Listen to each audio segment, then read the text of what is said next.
नमस्कार। भारत तिब्बत सीमा पुलिस बल मुख्यालय नई दिल्ली द्वारा आयोजित इस ऑनलाइन कार्यक्रम migration from NPS to UPS, इसमें आप सभी का हार्दिक स्वागत एवं अभिनंदन। महानिदेशक महोदय के मार्गदर्शन में आयोजित इस यूनिफाइड पेंशन स्कीम जागरूकता कार्यक्रम में देश भर की आईटीबीपी की फील्ड फॉर्मेशंस हमारे साथ सीधे जुड़ चुकी हैं। साथ ही बल की सीमा चौकियों और छत्तीसगढ़ की सीओबीज से भी जवान हमसे जुड़ चुके हैं। इस कार्यक्रम को डीटीएच, वंदे गुजरात चैनल 4 और वेबएक्स के माध्यम से सीधे प्रसारित किया जा रहा है। आगे इसे फेसबुक एवं यूट्यूब के माध्यम से भी देखा जा सकेगा। हम आज का यह अति महत्वपूर्ण सत्र प्रारंभ करने जा रहे हैं, जो migration from NPS to UPS unified pension scheme, एकीकृत पेंशन प्रणाली से संबंधित है। आज इस मौके पर हमारे बीच एक रोबस्ट टीम है।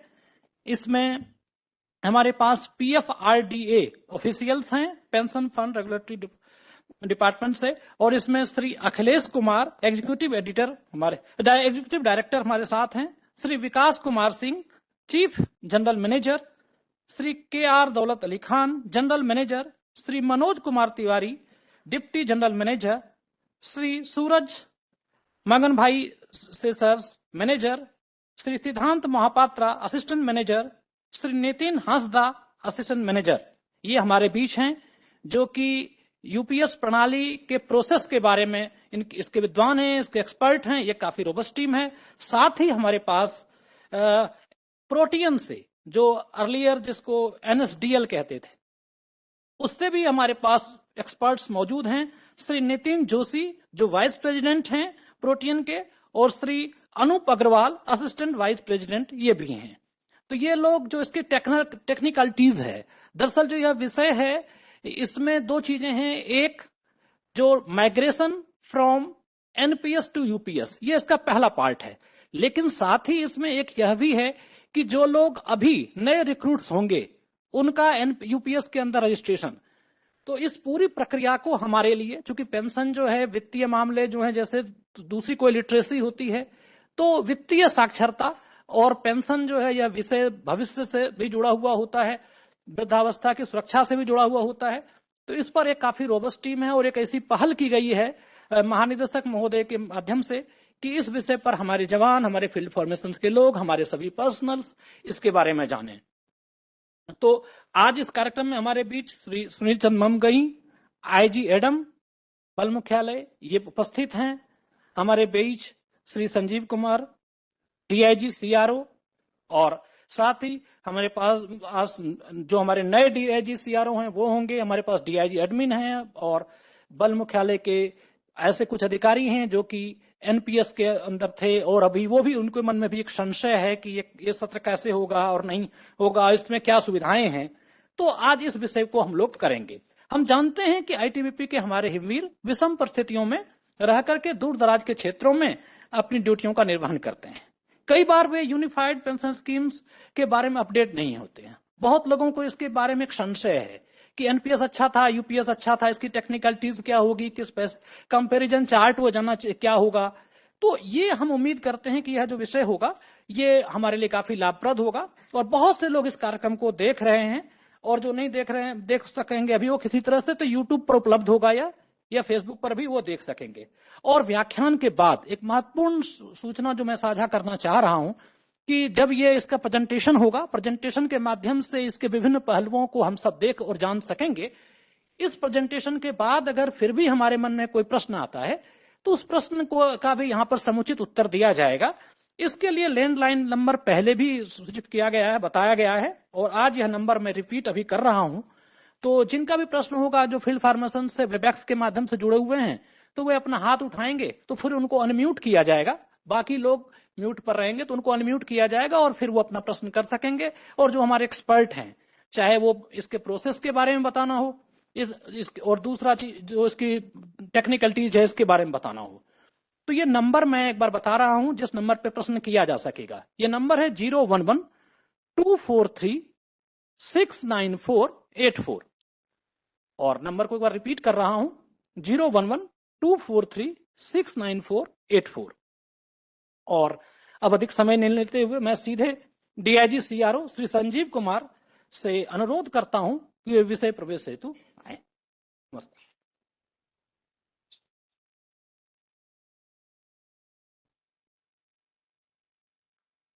माननीय Shri Sunil Chand Mamgai, IG administration ITP headquarter,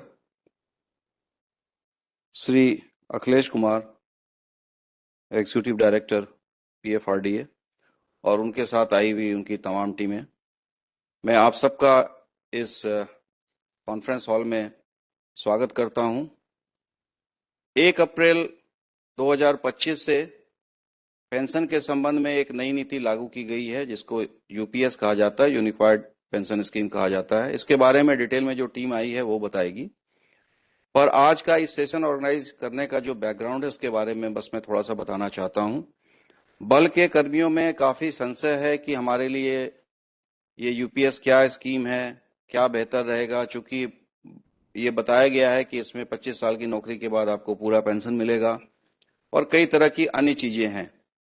तो इन सब चीजों को ध्यान में रखते हुए जो पेंशन को मैनेज करती है वो दोनों एजेंसी हमारे बीच में है। PFRDA, pension fund regulatory authority जो है, ये पूरे भारत में एनपीएस में भी जो पैसा जमा होता है उसकी भी देखभाल, मेंटेनेंस और इसका जो देने का कार्यकलाप है वो इनके द्वारा किया जाता है। और मुझे बताते हुए हर्ष हो रहा है कि आईटीपी पहली ऑर्गेनाइजेशन है, पहली ऐसी संस्था है जहां ये लोग आए हैं और इस विषय में अपना ज्ञान बल कर्मियों को देंगे। टीम का पुनः स्वागत करते हुए मैं आपको अवगत कराना चाहूंगा कि पूरे बल के तकरीबन मुझे लगता है 40 से 50 हजार के बीच की संख्या होगी, जो कर्मी अलग अलग लोकेशन पे हमसे जुड़े हैं। कुछ स्क्रीन पे दिख रहे हैं, कुछ स्क्रीन पे नहीं है। जो दूरस्थ हमारी लोकेशन है बीओपीस, वहां के भी लोग 15,000, 16,000, 17,000 फीट की हाइट से भी आपको सुनेंगे। अब मैं इंट्रोडक्टरी स्पीच के लिए श्री सुनील चंद ममगई आईजी महोदय को आमंत्रित करता हूं।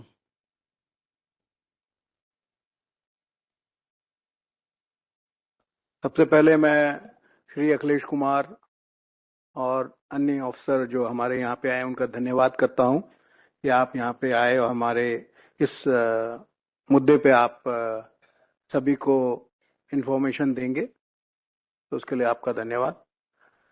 और जैसा कि अभी बता दिया गया है कि आपको इसके बारे में बताया जाएगा और आपके जो सवाल होंगे पहले आप ठीक तरह से सुन लें।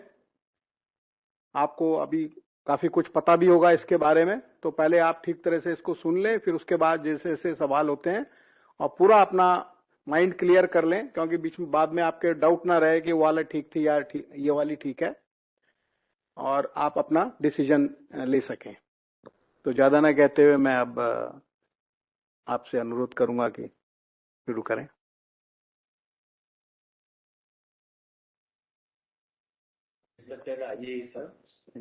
इसको सामने कर लीजिएगा, ये घुमा के। Respected IG sir, DIGs and senior officials, my colleagues from PFRDA and NSDL.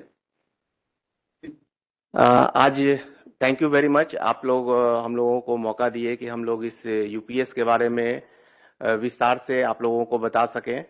ये यूपीएस 1 अप्रैल 2025 से लागू हुआ है और ये जो भी एनपीएस में कर्मचारी अभी हैं उनके लिए एक ऑप्शन के रूप में आया है। यदि वो चाहते हैं, यदि उनको लगता है कि वो यूपीएस में जाना चाहिए, तो उनको वो जो अभी जो एग्जिस्टिंग एम्प्लॉइज हैं उनको 3 महीना का समय दिया गया है, जिसमें वो माइग्रेशन के थ्रू एक ऑप्शन देकर, ऑप्शन ऑनलाइन भी अवेलेबल है और फिजिकल भी अवेलेबल है, जिसके बारे में विस्तार से हमारा टीम आप लोगों को बताएंगे। वो ऑप्शन दे सकते हैं और उस ऑप्शन के बाद उनका वो यूपीएस में शिफ्ट हो जाएंगे। अब यूपीएस लाने का जो मकसद हम लोगों को समझ में आता है कि एक एनपीएस में एक अनिश्चितता बनी रहती थी कि वो eight the time of retirement, जब आप सेवानिवृत्त हो रहे हैं, तो आपका पेंशन आपके कॉर्पस पे डिपेंड करता था। जो आपके पास जो भी एनपीएस कंट्रीब्यूशन के थ्रू और उसका जो रिटर्न जनरेट होकर जो कॉर्पस बना उसके हिसाब से था, और उसमें फिर एन्युटी आपको परचेज करना पड़ता था किसी भी एन्युटी सर्विस प्रोवाइडर से। तो गवर्नमेंट ये अनिश्चितता को दूर करते हुए अब पुराने पेंशन का जो कुछ बेनिफिट्स था, जैसे कि आपके लास्ट बेसिक पे के हिसाब से लास्ट 12 मंथ्स के बेसिक के एवरेज के हिसाब से वो पेंशन तय होगी। हाँ, इसमें कुछ कंडीशंस डाला हुआ है जिसके बारे में अगेन हमारा टीम जो है जब भी प्रेजेंटेशन देगा तो उसमें वो बताएगा।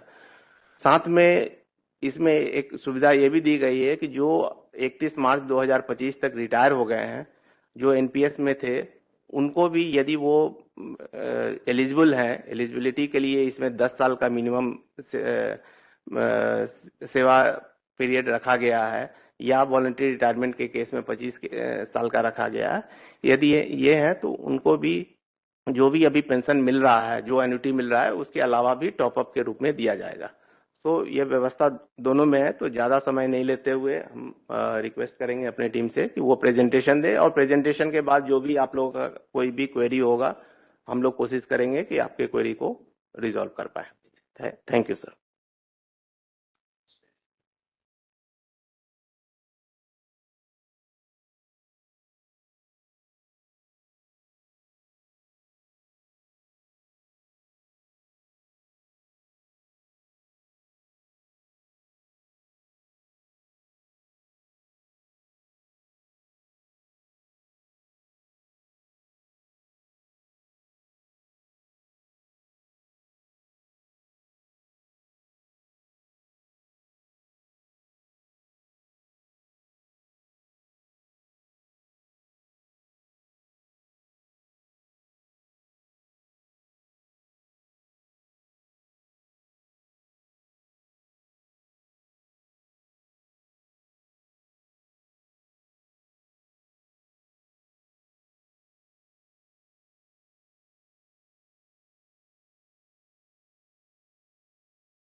अभी हम आईटीबीपी में हैं और आईटीबीपी के सारे वो सब्सक्राइबर, वो सारे एम्प्लॉय जो एनपीएस में कवर्ड हैं फ्रॉम 1 जनवरी 2004, उन सभी लोगों के पास, हाँ ओके। सो अभी इस पर्टिकुलर स्लाइड में हम बात करेंगे यूपीएस की इफेक्टिव डेट क्या है।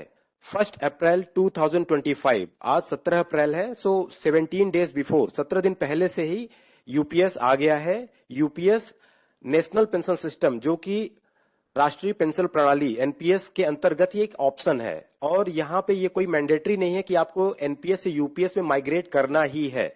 ये एक ऑप्शनल एक ऑप्शन अवेलेबल है अंडर एनपीएस, और आपको डिसाइड करना है कि आप एनपीएस के अंतर्गत रहना चाहते हैं या आप यूपीएस में माइग्रेट होना चाहते हैं। इसकी अप्लीकेबिलिटी क्या है, हम अभी उसके लिए बात करेंगे। कोई भी सेंट्रल गवर्नमेंट एम्प्लॉय, और आपके लिए वो आईटीबीपी के वो सारे एम्प्लॉय जो 1 जनवरी 2004 के बाद सर्विसेज को ज्वाइन किया है और वो एनपीएस के अंदर मैंडेटली कवर्ड है, लेकिन अब उनके पास एक ऑप्शन है 1 अप्रैल 2025 से, अगर वो चाहें तो यूपीएस के ऑप्शन को ऑप्ट कर सकते हैं और एनपीएस से माइग्रेट हो सकते हैं। और अगर आपको लगता है कि एनपीएस इज बेटर, आपके लिए एनपीएस बेटर है in comparison to UPS, because NPS और यूपीएस दोनों ही पेंशन स्कीम है, ये आपको डिसाइड करना पड़ेगा कि आपके लिए कौन सा बेटर होगा। सो 1 अप्रैल से ये लागू हो गया है, एग्जिस्टिंग सीजी एम्प्लॉयज के लिए अवेलेबल है ये, और कोई भी एम्प्लॉय, कोई भी सब्सक्राइबर जो आईटीबीपी को ज्वाइन करेंगे आफ्टर 1 अप्रैल 2025, सो ये ऑप्शन उनके लिए अवेलेबल होगा। थर्ड पॉइंट आप देख सकते हैं, आपके सामने जो स्क्रीन पे दिख रहा है, कोई भी सेंट्रल गवर्नमेंट एम्प्लॉय जो सुपरएनुएट हो चुके हैं या वॉलंटरी रिटायर्ड हो चुके हैं, वीआरएस लिया है, या voluntary retired under fundamental rule 56J on और बिफोर 31 मार्च 2025, और वो एलिजिबल है यूपीएस के लिए। सो ये इंपॉर्टेंट सब्जेक्ट मैटर है कि वो एलिजिबल है। आगे वाले जो लाइंस हैं हो सकता है कि आप उसको फुलफिल कर रहे हो, ये भी आपको चेक करना पड़ेगा कि आप एलिजिबल हैं। अगर एलिजिबल हैं तो ये आपके लिए एप्लीकेबल होगा। या उनकी legally wedded spouse, in case of जो डिसीज सब्सक्राइबर है एनपीएस में, उनकी लीगली वेडेड स्पाउस को भी ये ऑप्शन अवेलेबल होगा।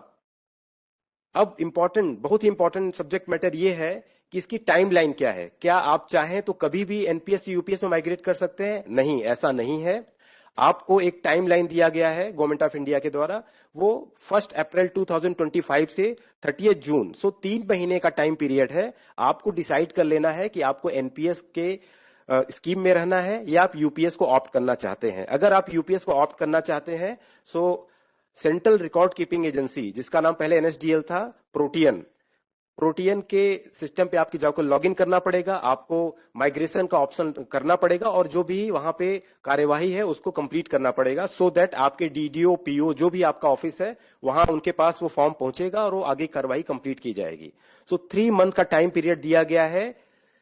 एग्जिस्टिंग एम्प्लॉयज जो ऑलरेडी एनपीएस में है एंड या जो पास्ट रिटायरी हैं वो क्लेम कर सकते हैं। और 30 डेज, सपोज दैट आपके यहां अभी तो अप्रैल चल रहा है, मई के महीने में कुछ नया रिक्रूट होता है, कुछ नए लोग आते हैं, उनके लिए यूपीएस ऑप्शन कैसे एप्लीकेबल होगा और क्या टाइमलाइन होगी। With in 30 days from joining of service, जिस दिन वो सर्विस ज्वाइन करेंगे आईटीबीपी की, उसके 30 दिन के अंदर उनको डिसाइड कर लेना है कि उनको एनपीएस में रहना है या यूपीएस में रहना है। अगर वो यूपीएस को ऑप्ट नहीं करते हैं तो फिर उसके बाद उनके लिए यूपीएस का ऑप्शन अवेलेबल नहीं होगा, उनको मैंडेटली एनपीएस में ही कवर्ड होना पड़ेगा। सो आप लोगों से ये रिक्वेस्ट है कि आप अपने अंडरलाइंग ऑफिसेस को या अपने साथियों को जो फ्यूचर में भी एज नए रिक्रूट आएंगे या अभी एग्जिस्टिंग एम्प्लॉय हैं, आप उन सबको इस टाइम लाइन के बारे में जरूर बता दीजिए, सो दैट वो अपना डिसीजन ले पाए।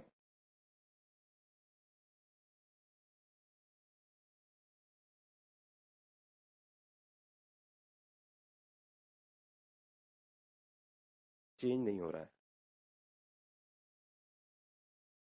अब हम बात करेंगे एनरोलमेंट और क्या बेनिफिट अवेल कर सकते हैं under UPS. An employee can exercise option to enrol UPS in the following manner. ये आपके सामने जो स्लाइड है, अब हम उसके बारे में बात करने वाले हैं। जिन लोगों को एनपीएस से यूपीएस में माइग्रेट करना है, माइग्रेशन का जब हम बात कर रहे हैं, माइग्रेट का मतलब है जो एग्जिस्टिंग एम्प्लॉय हैं और एनपीएस में ऑलरेडी कवर्ड है और वो उन्होंने डिसाइड कर लिया with in given time period. जो गिवन टाइम पीरियड क्या है? 3 महीना, 30 जून तक का टाइम पीरियड दिया गया है। उसके अंतर्गत उन्होंने डिसाइड कर लिया कि अब वो यूपीएस में आना चाहते हैं, एनपीएस से माइग्रेट होना चाहते हैं, तो उनको A2 फॉर्म जो यूपीएस के रेगुलेशन का भी पार्ट है और सीआरए की साइट पे भी अवेलेबल है, A2 फॉर्म को फिलअप करना पड़ेगा और उसको उन्हें अपने डीडीओ के पास, अगर वो फिजिकल फॉर्म देते हैं तो डीडीओ के पास फिजिकल फॉर्म देना पड़ेगा, और अगर ऑनलाइन चैनल के थ्रू अपने फॉर्म को फिलअप करते हैं सो अकॉर्डिंगली उनका फॉर्म उनके डीडीओ के पास पहुंच जाएगा और उनका डीडीओ आगे की कार्रवाई को कंप्लीट करेंगे। न्यू रिक्रूट्स को A1 फॉर्म भरना पड़ेगा। देखिए A2 फॉर्म में बहुत ही कम फील्ड्स अवेलेबल है। रीजन, क्योंकि आप ऑलरेडी एनपीएस के सब्सक्राइबर हैं, आपके बहुत सारी डिटेल्स ऑलरेडी सिस्टम में अवेलेबल है। सो आपके लीगली वेडेड स्पाउस और कुछ और डिटेल्स का जानकारी A2 फॉर्म में चाहिए, जबकि A1 फॉर्म बिल्कुल ही नया सब्सक्राइबर है, वो एनपीएस में पहले नहीं थे, सो उनको अपनी कंप्लीट इंफॉर्मेशन A1 फॉर्म में देनी पड़ेगी और सेम कार्रवाई की होगी। अगर फिजिकल फॉर्म है तो अपने डीडीओ के पास फिजिकली देना पड़ेगा, अदरवाइज ऑनलाइन चैनल के थ्रू उनके डीडीओ के पास फॉर्म पहुंचेगा, वो उसको वेरीफाई करेंगे, ऑथेंटिकेट करेंगे। एचओ, हेड ऑफ ऑफिस से कोई इन्फॉर्मेशन को जहां रिक्वायरमेंट होगी वो इन्फॉर्मेशन लेंगे और पीओ को आगे भेजेंगे। क्लॉज ऑफ इररिवोकेबिलिटी, ये बहुत ही इंपॉर्टेंट सब्जेक्ट मैटर है, आप सब लोग जरूर ध्यान दीजिएगा। यहां पे ये बात बताई जा रही है कि अगर आपने एक बार यूपीएस ऑप्शन ले लिया, सो आपको ये पूरा अच्छे से समझ लेना है कि आपके लिए यूपीएस बेटर है या एनपीएस बेटर है। क्योंकि अगर आपने एक बार ऑप्शन यूपीएस का चूज कर लिया तो फिर आपके पास ऐसा कोई भी ऑप्शन नहीं होगा कि आप वापस एनपीएस में आ पाए, आपको यूपीएस के ही बेनिफिट मिलेंगे। एनपीएस के बेनिफिट फिर नहीं मिलेंगे। सो आपको with in 3 month time period जो दिया गया है, जिसके बारे में अभी डिटेल में बात हुई है, उसमें आपको डिसाइड कर लेना है कि आपके लिए यूपीएस बेटर है या एनपीएस बेटर है, एंड अकॉर्डिंगली अपना डिसीजन आप ले सकते हैं। सो मैं एक बार पढ़ देता हूं। Clause of irrevocability option for UPS once exercise is final and can not be changed. मैंने इसको फर्दर डिटेल आउट कर दिया है। सपोज दैट जो टाइम लाइन गिवन है उसके अंदर failing to exercise UPS option, अगर सब्सक्राइबर ने सपोज दैट मैंने डिसाइड किया ओके एनपीएस मेरे लिए अच्छा नहीं, मेरे लिए यूपीएस अच्छा है, लेकिन मेरा 3 महीने का टाइम पीरियड निकल गया, तो क्या मैं यूपीएस में आ सकता हूं? नहीं, अब मैं नहीं आ पाऊंगा। सो 3 मंथ के टाइम पीरियड में ही मुझे कंप्लीट कर लेना है। और अगर मैं फेल हो गया इस ऑप्शन को एक्सरसाइज करने में, तो बाय डिफॉल्ट मैं एनपीएस में ही रहूंगा विदाउट यूपीएस ऑप्शन। सो ये जो इररिवोकेबिलिटी के बाद का जो लाइन है वो ये इंग्लिश में लिखा है यहाँ पे, ये इसका मतलब यही है कि आपके पास ऑप्शन जो है विद इन टाइम पीरियड आपको एक्सरसाइज करना है। अगर आप नहीं करते हैं तो आप एनपीएस के ही सब्सक्राइबर होंगे। और अगेन लास्ट वन, इररिवोकेबिलिटी की क्लॉज की बात हो रही है कि आपने एक बार यूपीएस ऑप्शन ले लिया, आप उसी के अंतर्गत रहेंगे, और एक बार यूपीएस ऑप्शन एक्सरसाइज करने के बाद जो आपका एनपीएस कॉर्पस है वो पूरा का पूरा यूपीएस में ट्रांसफर हो जाएगा, और वहां पे वो इंडिविजुअल कॉर्पस के नाम से जाना जाएगा। देखिए, अंडर यूपीएस 2 नए कॉन्सेप्ट हैं, individual corpus and benchmark corpus. अभी आगे आने वाली स्लाइड्स में इंडिविजुअल कॉर्पस का मतलब है वो पूरी धनराशि जो सब्सक्राइबर के अपना कंट्रीब्यूशन है एज वेल एज उनके ऑफिस से, आपके लिए आपका जो ऑफिस है, एम्प्लॉयर है, वहां से जो कंट्रीब्यूशन मिल रहा है। एनपीएस में 10 और 14% हर महीने आप जानते हैं एनपीएस में कटौती होती है, और सीआरए सिस्टम पीएफआरडी आर्किटेक्चर में सीआरए के पास इंफॉर्मेशन जाती है, उसका इन्वेस्टमेंट होता है मार्केट में पीएफ के द्वारा, पेंशन फंड के द्वारा। सो अब वो जो पहले से तैयार राशि है जिसको हम एनपीएस का कॉर्पस बोल रहे हैं, वो पूरा कॉर्पस यूपीएस में ट्रांसफर हो जाएगा, यूपीएस के प्लान में। अब एक क्वेश्चन ये भी आता है कि जो लोग ऑलरेडी एग्जिस्टिंग एनपीएस सब्सक्राइबर हैं, क्या उनके लिए नया प्लान जनरेट होगा? नहीं, जो आपका एग्जिस्टिंग प्लान है वही प्लान आपका यूपीएस प्लान बन जाएगा, और उसकी टैगिंग यूपीएस के साथ हो जाएगी, कोई एडिशनल नया प्लान नहीं आएगा।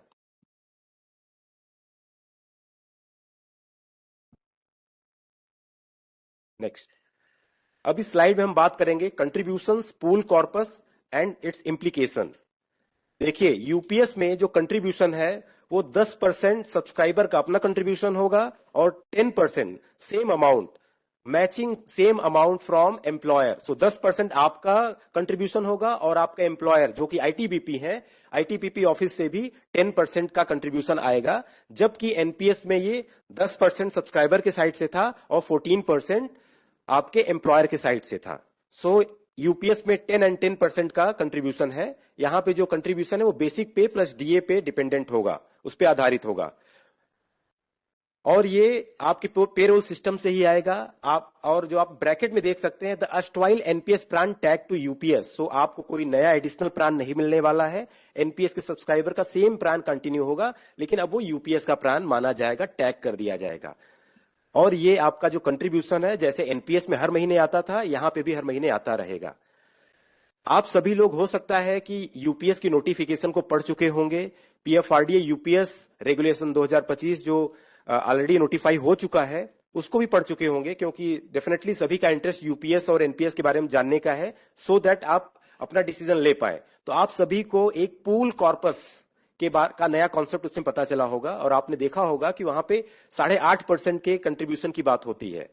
सो ये 8.5% का जो कंट्रीब्यूशन है, ये आपके ऑफिस के पेरोल सिस्टम से नहीं होगा, ये एक एस्टिमेटेड 8.5% कंट्रीब्यूशन है, वो गवर्नमेंट ऑफ इंडिया डायरेक्टली करेगी with NPS architecture, because UPS NPS के आर्किटेक्चर का ही एक ऑप्शन है। सो एनपीएस आर्किटेक्चर में पूल कॉर्पस में गवर्नमेंट ऑफ इंडिया का 8.5% का जो लगभग एक कंट्रीब्यूशन है, वो एग्रीगेट बेसिस पे होगा। ऐसा नहीं है कि मंथ ऑन मंथ बेसिस पे वो चलता रहेगा, वो गवर्नमेंट ऑफ इंडिया का एक एडिशनल सेपरेट कंट्रीब्यूशन है, उसका आपके ऑफिस से डायरेक्टली कोई लेना देना नहीं होगा। वो government of India directly UPA जो पूल कॉर्पस है वहां पे इसका इन्वेस्टमेंट होगा। मैं इस बात पे ज्यादा जोर इसलिए दे रहा हूं क्योंकि पीएफआरडीए भी रिसेंटली 5-6 वेबिनार किया है across all central government ministries, उसमें हो सकता है आपके ऑफिस से भी कुछ लोग आए हों, तो उसमें ये हमारे पास क्वेरीज बहुत आई थी, क्वेश्चन आए थे, प्रश्न आए थे कि ये 8.5% कॉर्पस हमारे लिए कैसे इंपैक्टफुल है या हम कैसे इसको भेजेंगे। तो मैं इसलिए फिर से इसको बता रहा हूं,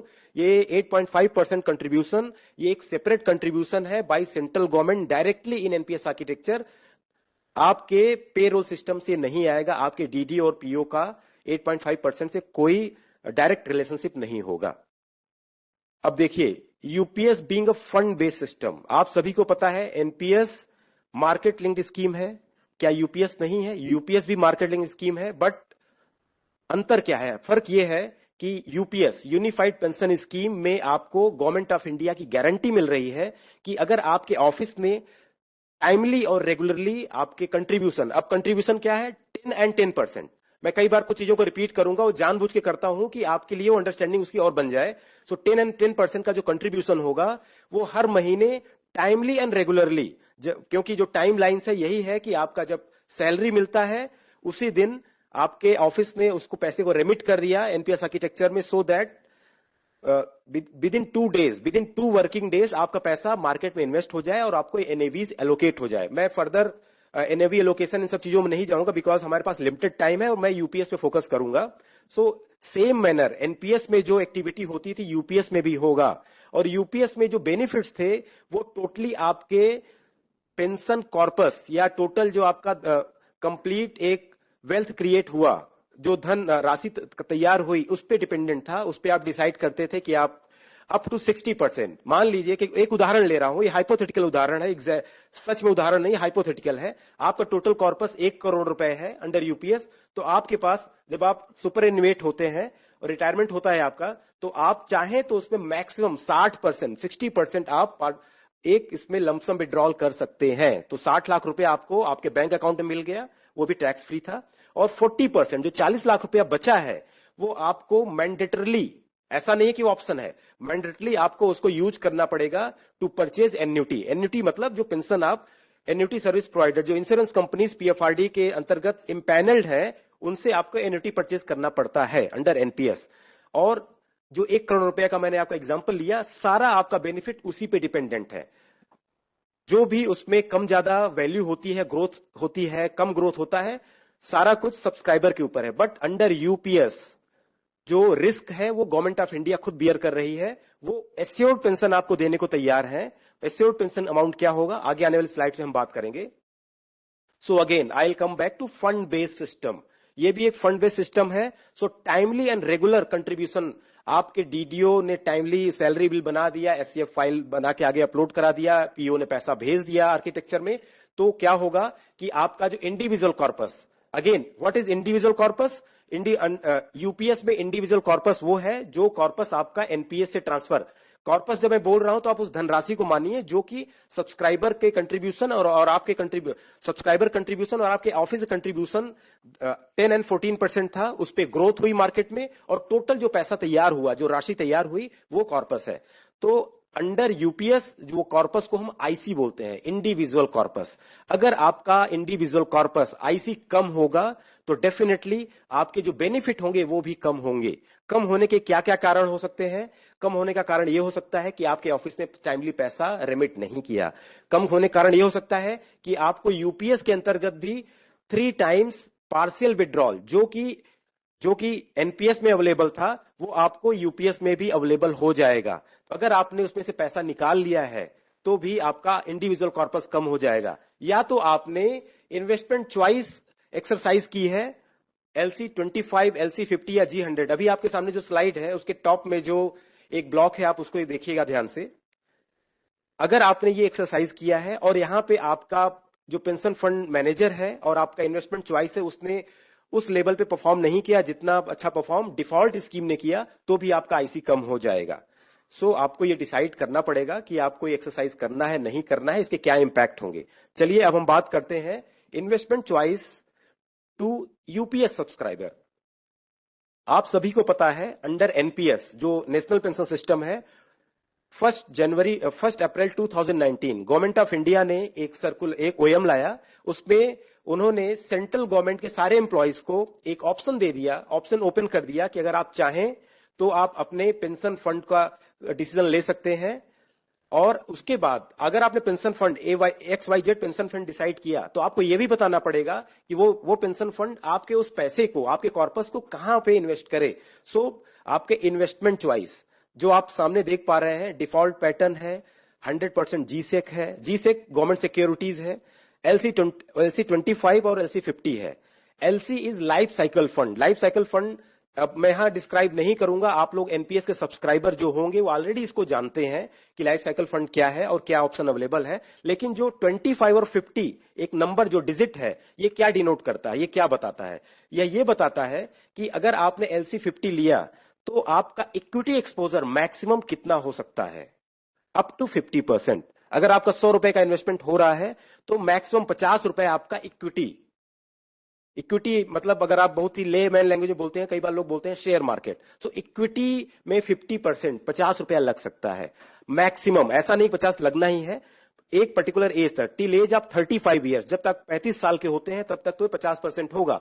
उसके बाद जैसे ही आप 36 के होंगे वो टेपर डाउन, वो कम होता चला जाएगा हर बार। जैसे ही आपका बर्थडे आएगा वो हमेशा कम होता चला जाएगा और 55 ईयर तक ये ऐसा ही होता रहेगा, उसके बाद ये रुक जाता है। सो आप लोगों से रिक्वेस्ट है, आफ्टर आज का ये जो हमारा ये ट्रेनिंग सेशन है और ये जो हम बातें कर रहे हैं, इसके बाद आप लोग एनपीएस के, जिसको एनपीएस में इस पर्टिकुलर सब्जेक्ट मैटर के बारे में नहीं पता है, प्लीज पीएफआरडी वेबसाइट पे जाइए। बहुत इजीली वे में, बहुत इजी मैनर में, यूजर फ्रेंडली मैनर में दिया गया है पीएफआरडी वेबसाइट पे, एनपीएस ट्रस्ट वेबसाइट पे। अगर आप लोग चाहें, पेन पेपर है तो नोट कर लीजिए, www.npstrust.org.in, npstrust.org.in।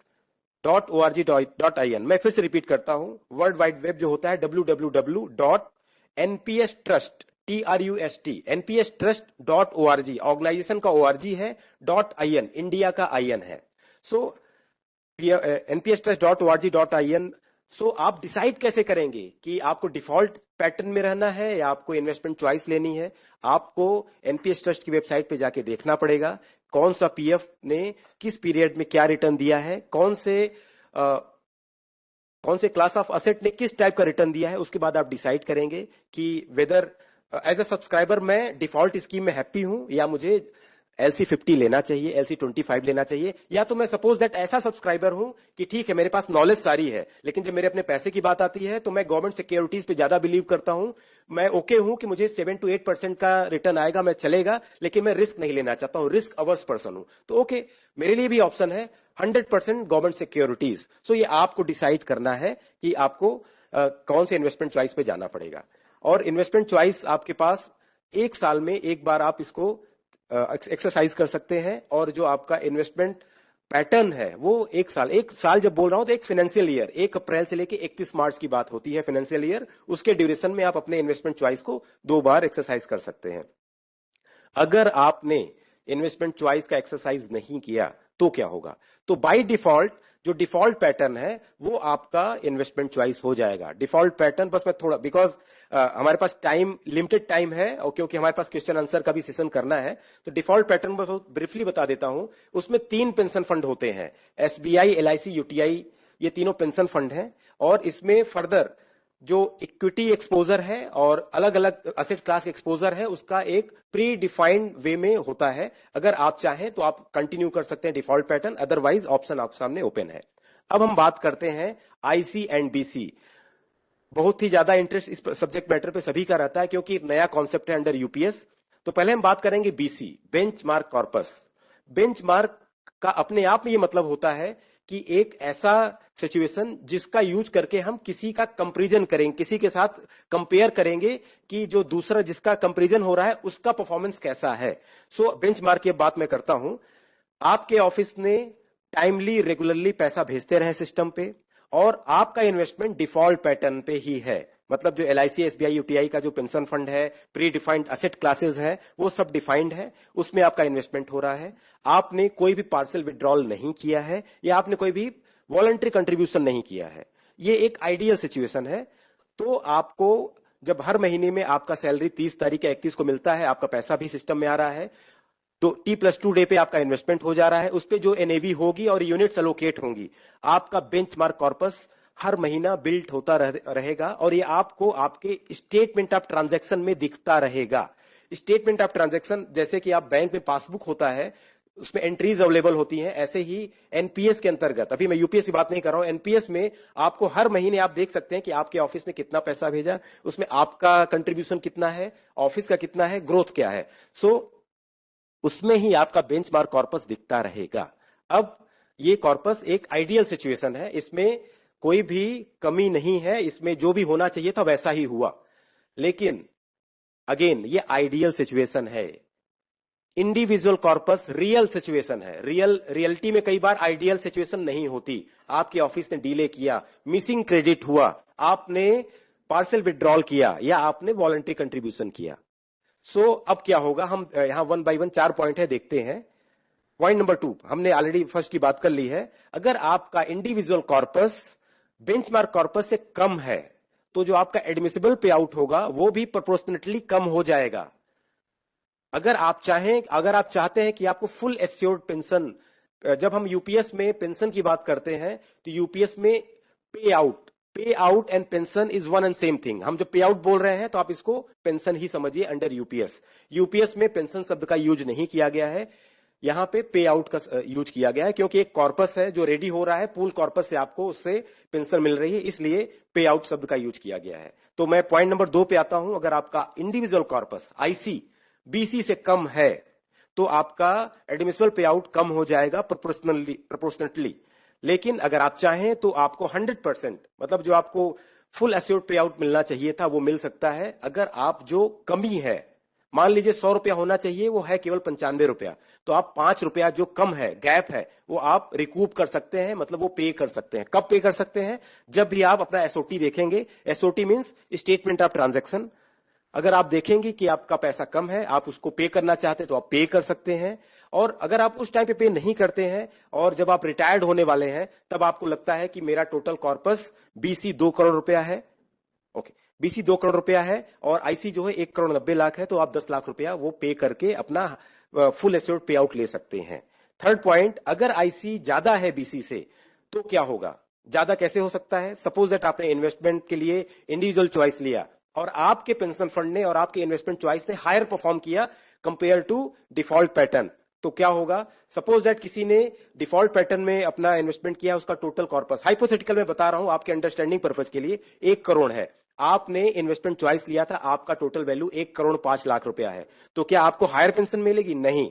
जो 5 लाख रुपया एक्स्ट्रा है, क्योंकि आपको बीसी पे स्टिक रहना पड़ेगा, बीसी और आईसी पे, तो 5 लाख रुपया जो एक्स्ट्रा है, एक्सेस अमाउंट है, वो आपके बैंक अकाउंट में मिल जाएगा, ना कि आपके पेंशन को वो इंपैक्ट करेगा।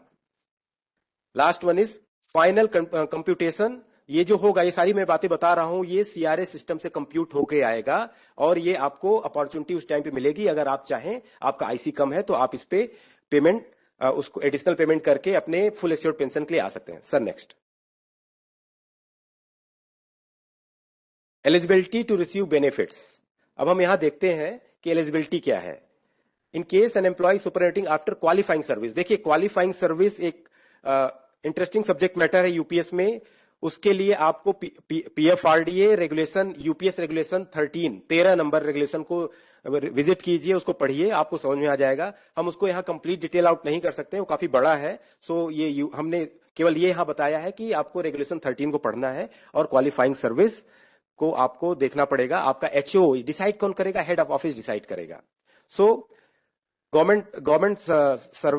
If government is retiring an employee under FR 56J, जो फंडामेंटल रूल 56J के अंदर रिटायर किए जा रहे हैं कोई एम्प्लॉय, तो उनको डेट ऑफ रिटायरमेंट के बाद ही, जैसे उनका रिटायरमेंट होता है उसके इमीडिएटली नेक्स्ट डेट से वो एलिजिबल हो जाते हैं।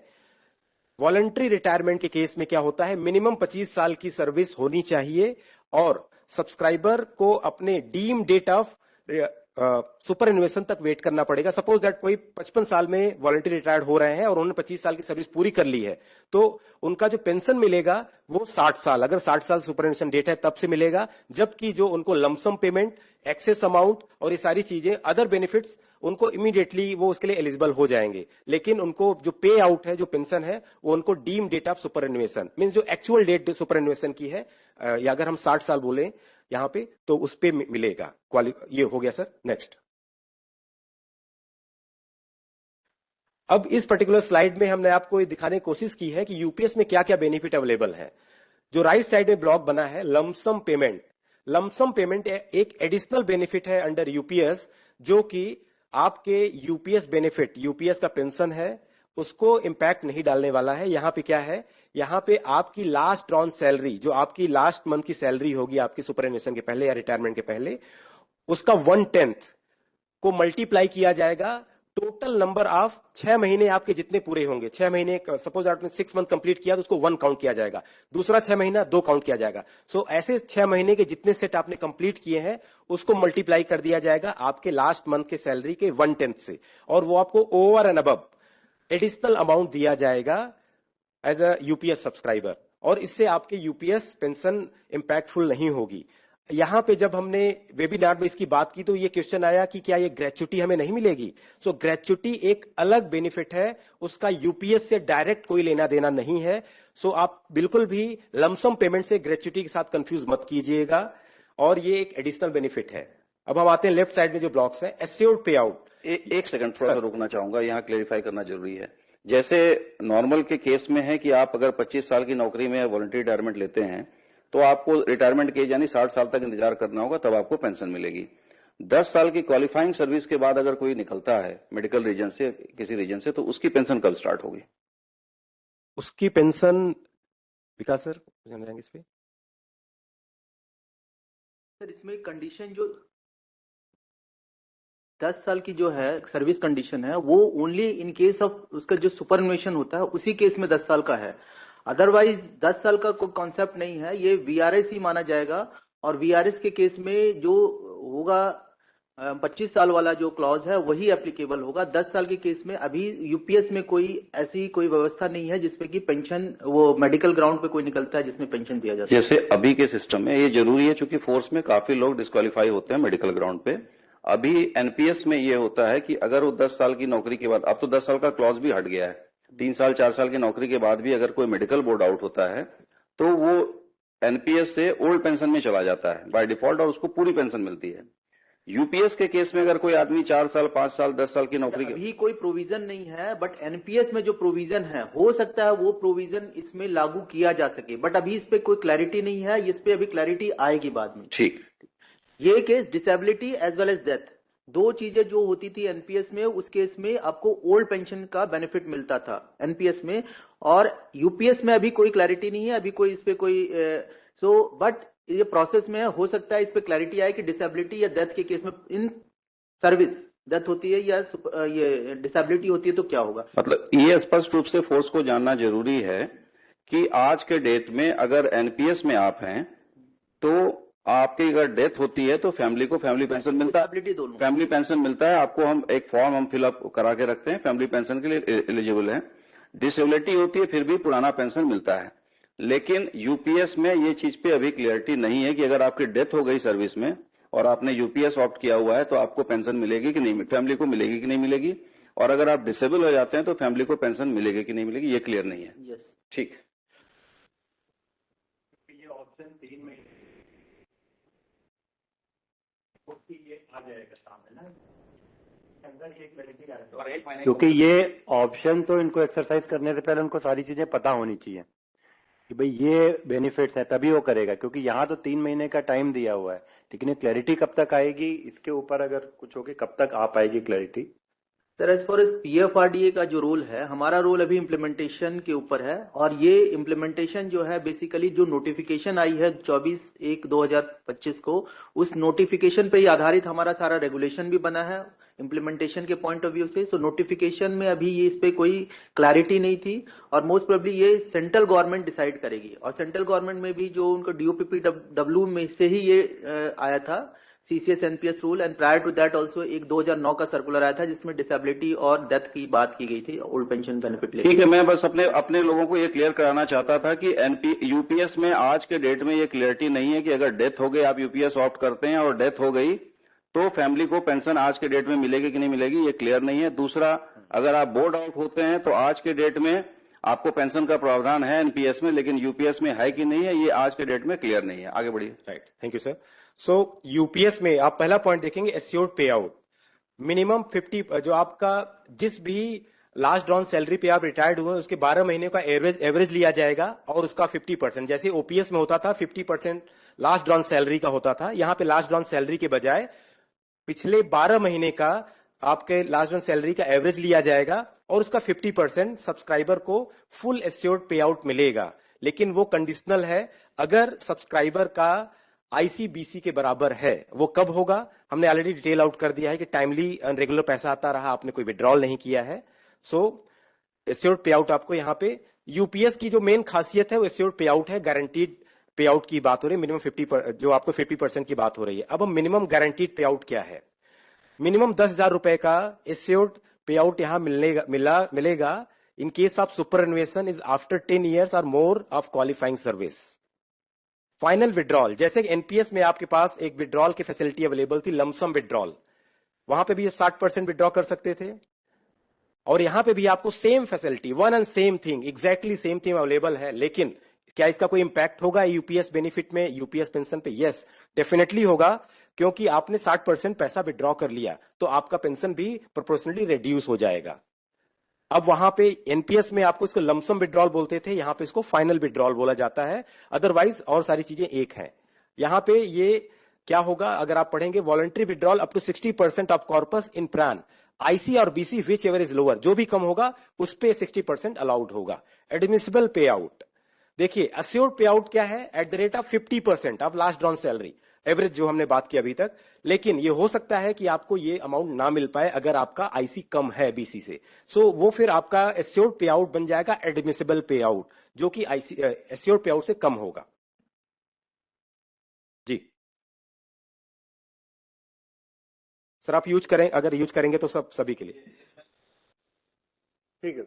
या क्वेश्चन आंसर सेशन सर अभी होगा, वी विल डिस्कस।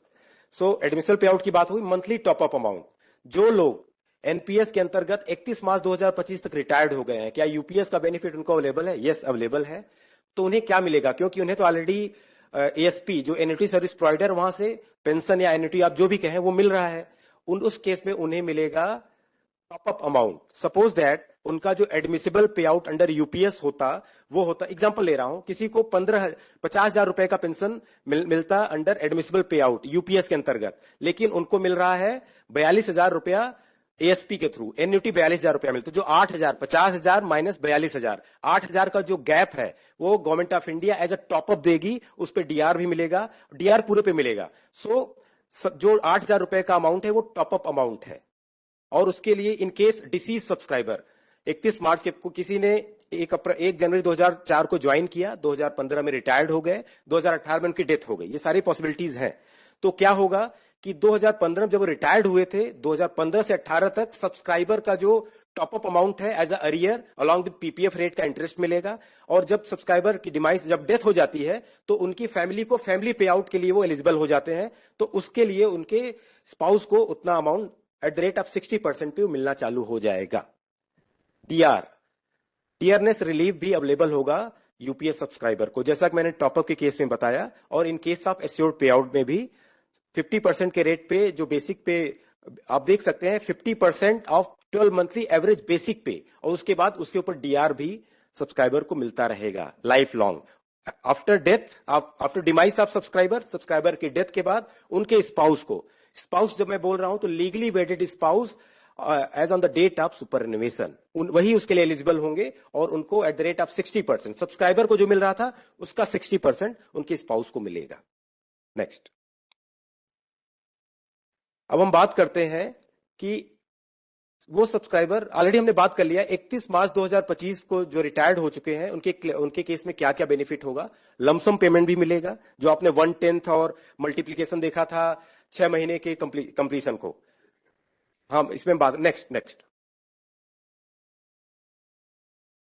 जो लोग 1 अप्रैल 2025 के बाद रिटायर्ड होंगे उनको क्या बेनिफिट मिलेगा। Admissible pay out of the assured पे आउट हमने बात कर लिया है, लमसम पेमेंट की भी बात कर ली है, फाइनल विड्रॉल जो अप टू 60% है उसकी बात कर ली है। सरप्लस अमाउंट क्यों होगा, अगर आपका इन्वेस्टमेंट चॉइस के कारण आपका पैसा बढ़ गया है, पैसे का अमाउंट बढ़ गया है, या तो आपका वॉलंटरी कंट्रीब्यूशन था। सपोज दैट आईटीबीपी में कोई ऐसे सब्सक्राइबर आए हैं जो पहले कहीं और जॉब करते थे, वो एनपीएस में कवर्ड थे, उनका टोटल कॉर्पस 5 लाख रुपया पहले था, अब यूपीएस को ऑप्ट किया, तो जो 5 लाख रुपया है उसका क्या होगा? वो पूरा पैसा ट्रांसफर हो जाएगा इंडिविजुअल कॉर्पस यूपीएस में, और उसको कंसीडर किया जाएगा वॉलंटरी कंट्रीब्यूशन। जब सब्सक्राइबर रिटायर्ड होंगे, सुपरएनुएट होंगे, अगर उनका पैसा एक्सेस में है तो वो पैसा उनके बैंक अकाउंट में दे दिया जाएगा। तो जो फोर्थ पॉइंट आप देख रहे हैं, सरप्लस अमाउंट, सरप्लस अमाउंट कभी भी सब्सक्राइबर के यूपीएस बेनिफिट को इंपैक्ट नहीं करेगा। डियरनेस रिलीफ और एडमिसिबल पे आउट मिलेगा, इस पे ऑलरेडी हमने बात कर ली है। नेक्स्ट, एश्योर्ड पे आउट, हमने ब्रीफ में बात किया, उस ब्रीफ को हमने फर्दर डिटेल आउट कर दिया। So again same thing is here कि जो फुल एश्योर्ड पे आउट, आप कई बार पीएफआरडीए रेगुलेशन आप यूपीएस में देखेंगे, फुल एश्योर्ड पे आउट की बात हो रही है, वो एट द रेट ऑफ 50%, उसके ऊपर डीआर मिलेगा।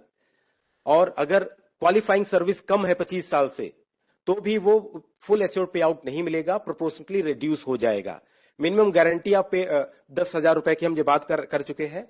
वॉलंटरी रिटायरमेंट में 25 साल का जो कंडीशन हमने डिस्कस कर लिया है, और यहां पे आपके सामने फॉर्मूला है, ये फॉर्मूला आप पीएफआरडीए रेगुलेशन में ऑलरेडी जाके देख सकते हैं। सर नेक्स्ट,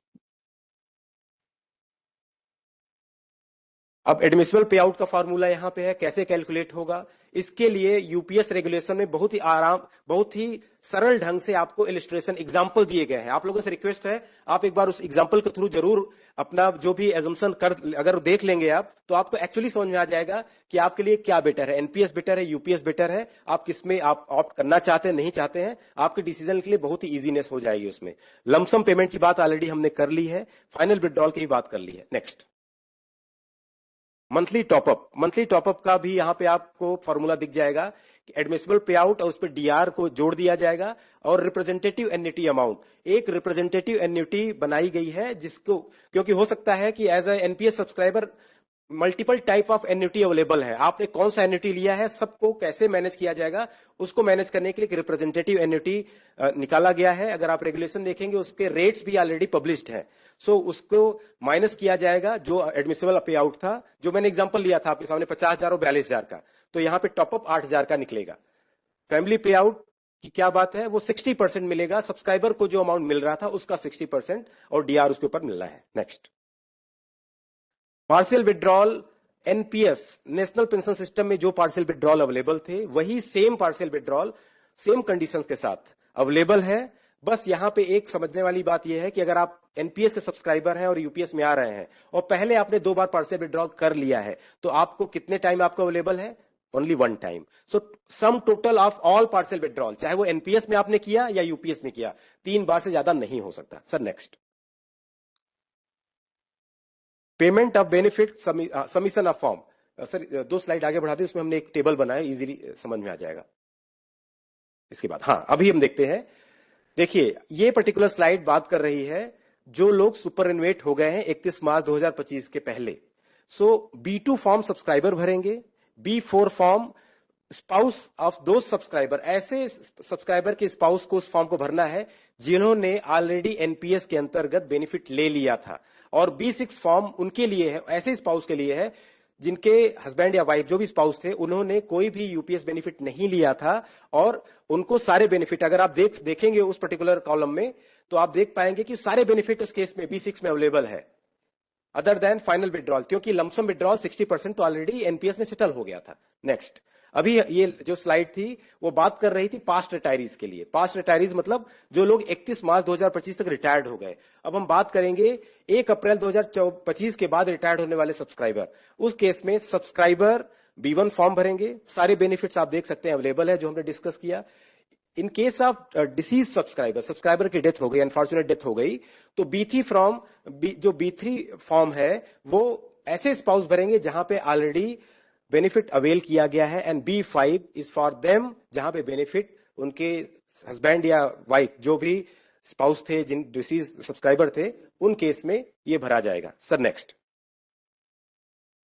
पीएफआरडीए इस पर्टिकुलर पीपीटी को शेयर कर देगा आईटीबीपी के साथ, सो दैट ये वाइडर सर्कुलेशन हो जाए और आपकी इजी अंडरस्टैंडिंग इसकी हो जाए, क्योंकि अभी ये 40-45 मिनट के प्रेजेंटेशन में आई बिलीव सब कुछ आपको हो सकता है कि एक बार आपने सुना ना समझ में आए, तो अभी आपके लिए सपोर्टिंग में ये भी अवेलेबल है, यूपीएस रेगुलेशन अवेलेबल है, इलस्ट्रेशन अवेलेबल है। Please go through that and accordingly decide कीजिए। अब यहां पे है कि क्या क्या डॉक्यूमेंट आपको रिक्वायर होगा फॉर्म के साथ, तो यहां मैं इसको डिटेल आउट नहीं करूंगा। फॉर्म में ऑलरेडी लास्ट पेज में सब कुछ दिया गया है, क्या क्या डॉक्यूमेंट आपको रिक्वायर्ड है। नेक्स्ट, यूपीएस पे आउट, जैसे कि ओल्ड पेंशन में होता था पीपीओ, पेंशन पे आउट ऑर्डर, ऐसे यहां पे यूपीओ, यूपीएस पे आउट ऑर्डर। यूपीएस पे आउट ऑर्डर एक ऐसा डॉक्यूमेंट होगा जो सब्सक्राइबर के पास आएगा और वो उसमें सारी डिटेल अवेलेबल होंगी। क्या डिटेल्स होंगी, किस इनपुट के बेसिस पे ये आउटपुट, ये बेनिफिट्स आए हैं। सो आप देख सकते हैं जो पहला पॉइंट है वहां पे आपका क्वालिफाइंग सर्विस और आपके एचओ डिसाइड करेंगे, वो पीएफआरडी डिसाइड नहीं करेगा। मैं इसको क्लैरिफाई करना चाहता हूं, कई बार एक क्वेरी आ रही है कि who will decide my qualifying service. Head of office जहां से आप रिटायर्ड हो रहे हैं वो डिसाइड करेंगे, ये उनकी रिस्पॉन्सिबिलिटी है। और आपने फाइनल विड्रॉल किया कि नहीं किया, आपने पार्सल विड्रॉल किया है, ये सारी इनपुट होंगे। और आउटपुट क्या होगा, आपका value of IC, individual corpus का क्या टोटल राशि है अवेलेबल जब आप रिटायर्ड हो रहे हैं। एस्योर्ड पे आउट, मतलब पेंशन आपको कितने मिलेगी, 50% के रेट पे मिल रही है या कुछ परसेंटेज कम हो गया है जस्ट बिकॉज ऑफ आपका आईसी कम है। एडमिसिबल पे आउट वही हो गया। फैमिली पे आउट, अप्लीकेबल डीआरएस रिलीफ। सो ये सारी डिटेल आपके यूपीए ऑर्डर में होगी और आप उसको कभी भी रिफर कर सकते हैं। नेक्स्ट, ये एक जेनरिक प्रोसेस है कि सब्सक्राइबर फॉर्म को फिलअप करेंगे, उसको कहां पे देंगे, डीडीओ क्या एक्टिविटी करेंगे, पीओ क्या करेंगे, एचओ की क्या क्या रिक्वायरमेंट है। तो ये एज अ सब्सक्राइबर आपके लिए बहुत ज्यादा जरूरी नहीं है, लेकिन ये जब आपके पास पीपीटी जाएगी तो इसको जरूर पढ़ लीजिएगा कि क्या प्रोसेस फॉलो होगा। नेक्स्ट, अभी आपके सामने सीआरए ऑफिस के ऑफिशियल्स के यहाँ पे कोऑर्डिनेट्स अवेलेबल हैं, ईमेल आईडी अवेलेबल है। आप में से जो लोग as a DDO and PO काम कर रहे होंगे उनको इनके इन्फॉर्मेशन अवेलेबल है। हम आपको ये पीपीटी शेयर करेंगे तो आपको ये mobile number, email IDs available हो जाएंगे, आप इसका यूज कर सकते हैं। पीएफआरडीए ने एक dedicated call centre number create किया है यूपीएस के लिए। अटल पेंशन योजना और एनपीएस के लिए ऑलरेडी हमारे पास डेडिकेटेड नंबर था, लेकिन यूपीएस न्यू एडिशन है। सो आप देख सकते हैं स्लाइड पे कि आपको पीएफआरडीए कॉल सेंटर नंबर 1800-571-2930, आप कभी भी इस पे कॉल करके यूपीएस के बारे में इंफॉर्मेशन ले सकते हैं। पीएफआरडीए वेबसाइट पे यूपीएस का एफएक्यू, फ्रिक्वेंटली आस्क्ड क्वेश्चन, आपकी माइंड में जो क्वेरीज आ रही होंगी मोस्ट प्रोबेबली हमने उसको एड्रेस करने की कोशिश की है, लेकिन हो सकता है कुछ क्वेरीज एड्रेस ना हो जो कि स्कीम में नहीं है। जैसा सर ने भी बीच में पूछा था, तो वो scheme as on today scheme detail वही है। पीएफआरडीए का रेगुलेशन भी उसी यूपीएस नोटिफिकेशन पे ही आया है और हमारा एफएक्यू भी उसी पे है। As per as UPS scheme concern, आपको सारा एड्रेस मिलेगा वहां पे, सारे आपके क्वेरीज एड्रेस होंगे हमारे एफएक्यूज में। Next, so again coordinates of CRA officials. अभी देखिए एक चीज बहुत इंपॉर्टेंट है, उसके लिए मैं 2 मिनट एक्स्ट्रा लगाऊंगा। अभी तक क्या होता था अंडर एनपीएस, पीओ क्या करते थे, डीडीओ की एक्टिविटी परफॉर्म कर देते थे। डीडीओ को कुछ काम दिए गए थे, डीडीओ कई बार नहीं कर रहे थे। अराउंड 80% डीडीओ लॉग इन ही नहीं करते थे। बट यूपीएस में क्या ऐसा हो पाएगा? बिल्कुल नहीं हो पाएगा। अब ऐसे काम चल ही नहीं पाएगा। डीडीओ की मैंडेटरी रिक्वायरमेंट है, अगर डीडीओ अपनी एक्टिविटी परफॉर्म नहीं करेंगे तो आगे काम नहीं बढ़ेगा, वो वहीं स्टक हो जाएगा, सब कुछ रुक जाएगा। सो आप लोगों से रिक्वेस्ट है, जो लोग एज अ पीओ कैपेसिटी में इस पर्टिकुलर ट्रेनिंग को अटेंड कर रहे हैं, ऑफिशियल से रिक्वेस्ट है प्लीज अपने अंडरलाइन डीडीओ ऑफिस को आप जागृत कीजिए कि आपको ये काम करना ही पड़ेगा, कोई दूसरा ऑप्शन नहीं है। नेक्स्ट, ये notification, PFRDA regulation, standard operating procedure और एफएक्यू और सब कुछ हम आपको आपके ऑफिस को प्रोवाइड करेंगे और इसको फर्दर आपको शेयर किया जा सकता है। Next, so UPS as a product, मैंने सारी डिटेल आपको बता दिया है, आईसीबीसी और आपको जितने भी बेनिफिट थे, lump sum benefit and everything. After इसके बाद एक प्रेजेंटेशन है सीआरए का, CRA central record keeping agency, वो बताएंगे कि सिस्टम लेवल पे आप कैसे कंप्लीट करेंगे एक्टिविटी।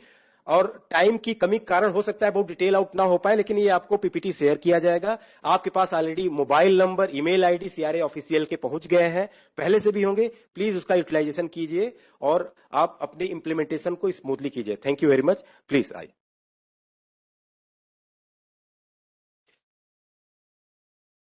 धन्यवाद मनोज जी। जैसे कि प्रोडक्ट के बारे में मनोज जी ने अभी आपको सिलसिलेवार सारी जानकारी प्रदान की। अभी जो है नेक्स्ट एक्टिविटी है, अगर कोई भी एम्प्लॉय यूपीएस में अपने आप को स्कीम को ऑप्ट करना चाहता है, चूज करना चाहता है, तो उनके लिए क्या प्रक्रिया है उसके बारे में मैं आपको जानकारी प्रदान करूंगा। Next slide. हमारी एक वेबसाइट है जिसमें कोई भी एम्प्लॉय जो जवान है आईटीबीपी का, वो डायरेक्टली जो है जा करके यहाँ पे हमने लिंक भी दिया हुआ है enps.nsdl.com, यहाँ पे उनको जाना है और यहाँ वेबसाइट में आपको यूनिफाइड पेंशन स्कीम करके ऑप्शन दिखता है। तो वहां पे आपको माइग्रेशन का ऑप्शन है। माइग्रेशन आप एनपीएस के जो एम्प्लॉय हैं उस ऑप्शन में जाते हैं और इस प्रक्रिया को इनिशिएट कर सकते हैं। Next please. तो यहाँ पे कुछ बेसिक जानकारी आपसे पूछी जाती है। इसमें आपका प्रान नंबर क्या है, आपका डेट ऑफ बर्थ क्या है, और ये दो इंफॉर्मेशन आप जब देते हैं तो आपसे पूछा जाता है कि आप ओटीपी के माध्यम से अपने आप को सत्यापित करें।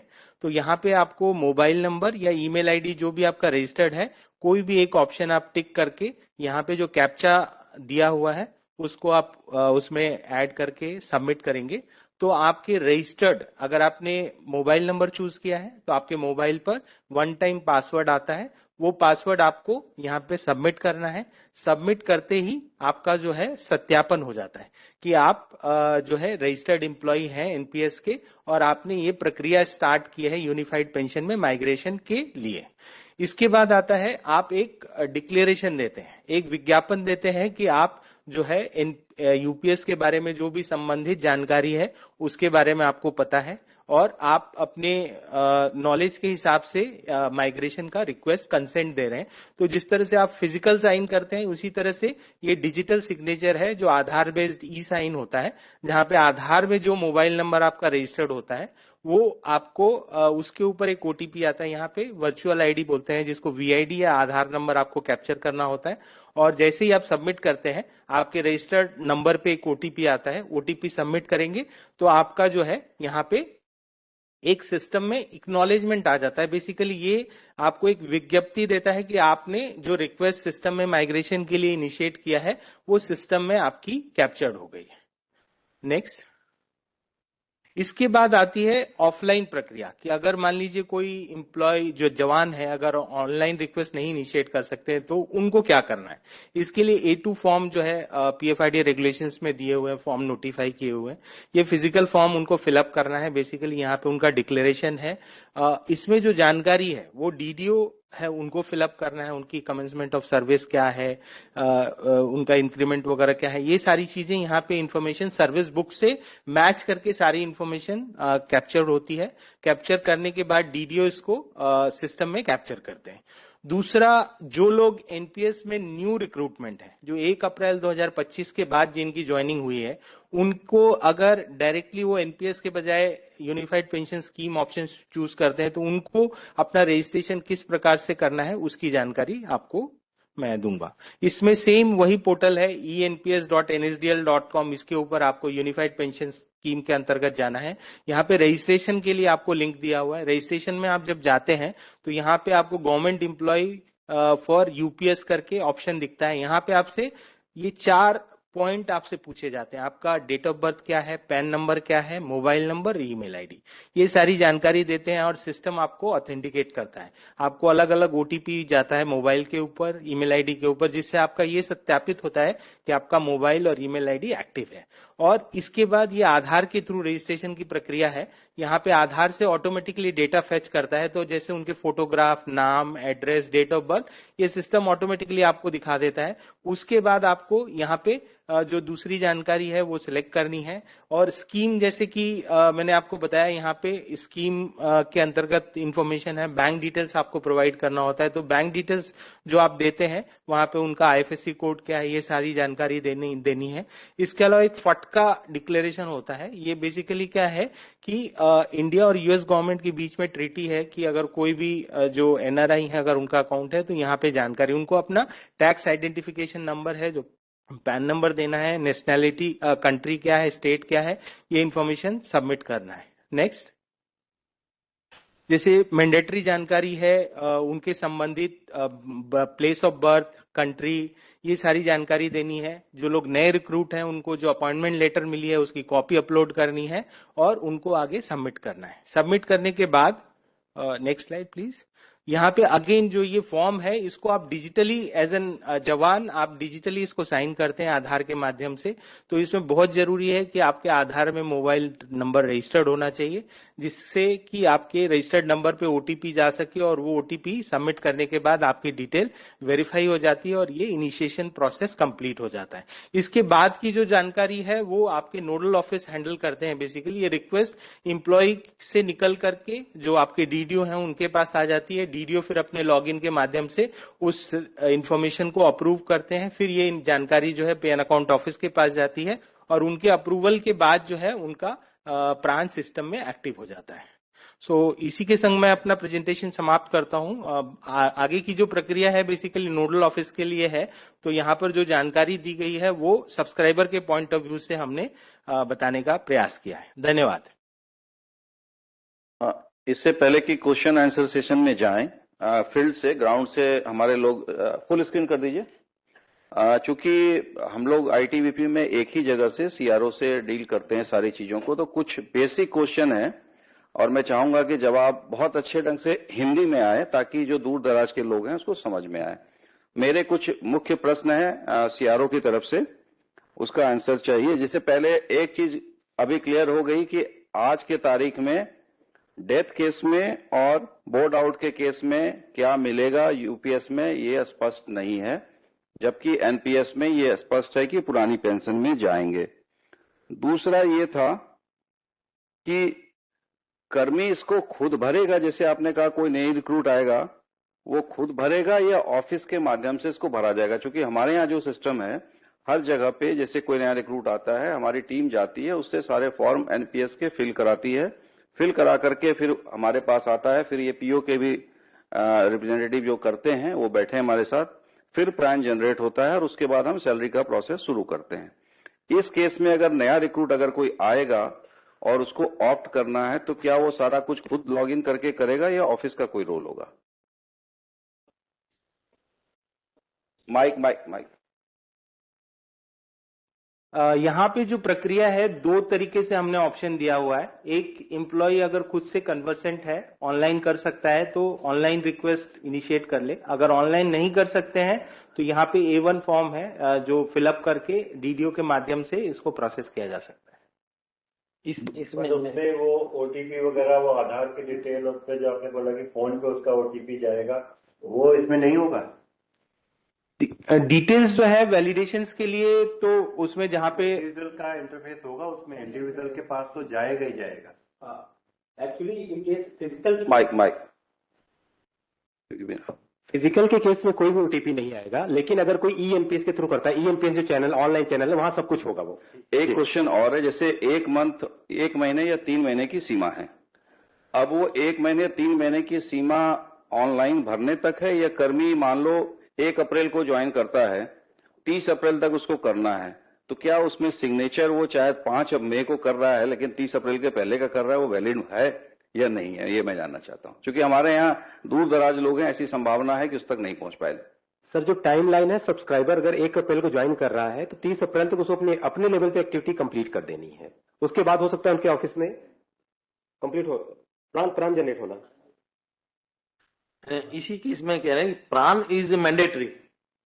प्राण आपने मैंडेटरी बताया है तो प्राण में ही जनरेशन में टाइम लग जाता है। 1.5 महीने 2 महीने तुमको प्राण जनरेट करने में लग जाता है एनएसडीएल के थ्रू।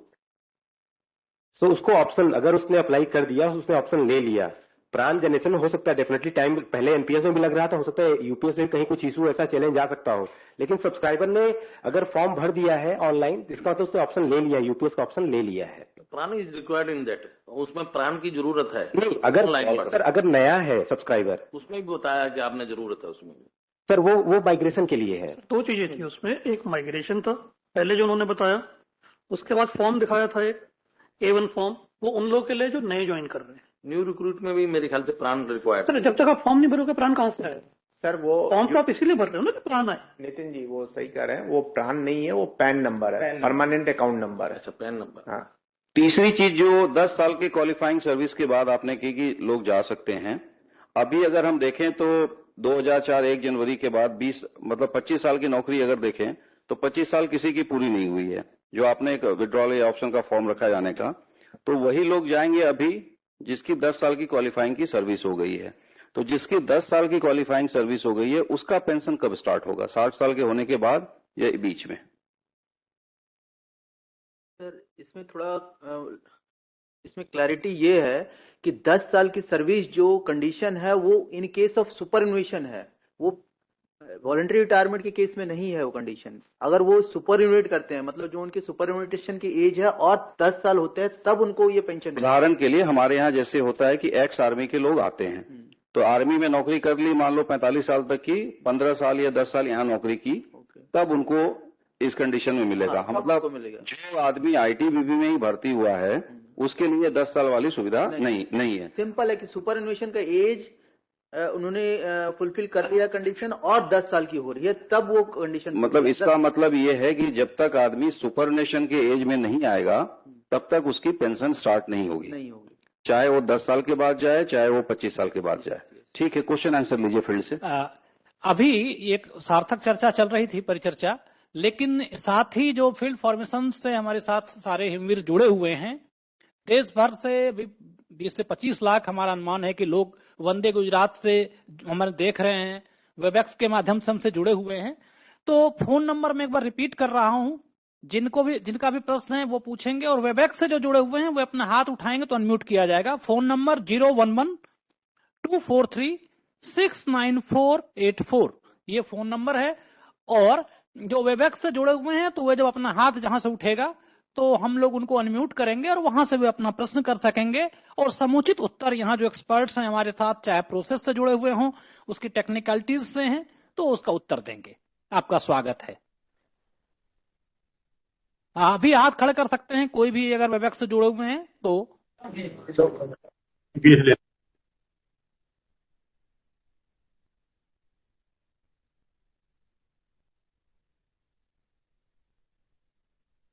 और तब तक यहाँ जो हमारे पास एक प्रश्न जो है ये हेडक्वार्टर से आया था, तो आप अपना प्रश्न पूछ सकते हैं। ट्वाइस एडमिन हमारे पास हैं, गौरव शाह, आप प्रश्न करें। सर इसमें मेरा एक प्रश्न है कि जो आपने इंडिविजुअल कॉर्पस और बेंचमार्क कॉर्पस के बारे में बताया, तो इसमें आपने बताया कि एक डिफॉल्ट सिस्टम है जिस अगर हम कुछ भी नहीं करते तो वो डिफॉल्ट होगा, और अगर हम चूज करते हैं वो इंडिविजुअल कॉर्पस में, इंडिविजुअल कॉर्पस में अगर अमाउंट एक्सेस हो जाता है तो वो हमारे बैंक अकाउंट में रिफंड हो जाएगा और उतना। तो अगर डिफॉल्ट में एक्सेस हो गया जो गवर्नमेंट खुद कर रही है, तो वो डिफॉल्ट का अगर एक्सेस होता है तो आएगा या नहीं आएगा? फर्स्ट तो ये है सर। और दूसरा ये है कि ये जो एक आपने बेंचमार्क कॉर्पस रखा हुआ है वो कितना है, मतलब वो डिटरमाइन हो गया है या आने वाले समय में होगा? Okay sir. Sir benchmark corpus जो है वो एक आइडियल सिचुएशन है, जैसे आपका 10% एम्प्लॉय कंट्रीब्यूशन करता है और 10% ही एम्प्लॉयर कंट्रीब्यूशन करता है, और वो कंट्रीब्यूशन टाइमली बेसिस पे, जिस दिन आपकी सैलरी होती है with in a day 1-2 days जो भी हमारा टाइमलाइन है, उस टाइमलाइन के विद इन वो पैसा आ जाता है। और वो डिफॉल्ट ऑप्शन जो पीएफआरडीए ने एक इन्वेस्टमेंट ऑप्शन दिया है पेंशन फंड को कि उसी ऑप्शन के अंडर आपको इन्वेस्टमेंट करना है, तो उस ऑप्शन के अंडर अगर वो इन्वेस्टमेंट होता है और उसपे एक जो भी संपत्ति जो है, पूंजी जो है वो बनती है, कॉर्पस बनता है, वो जो है वो बेंचमार्क कॉर्पस कहलाता है।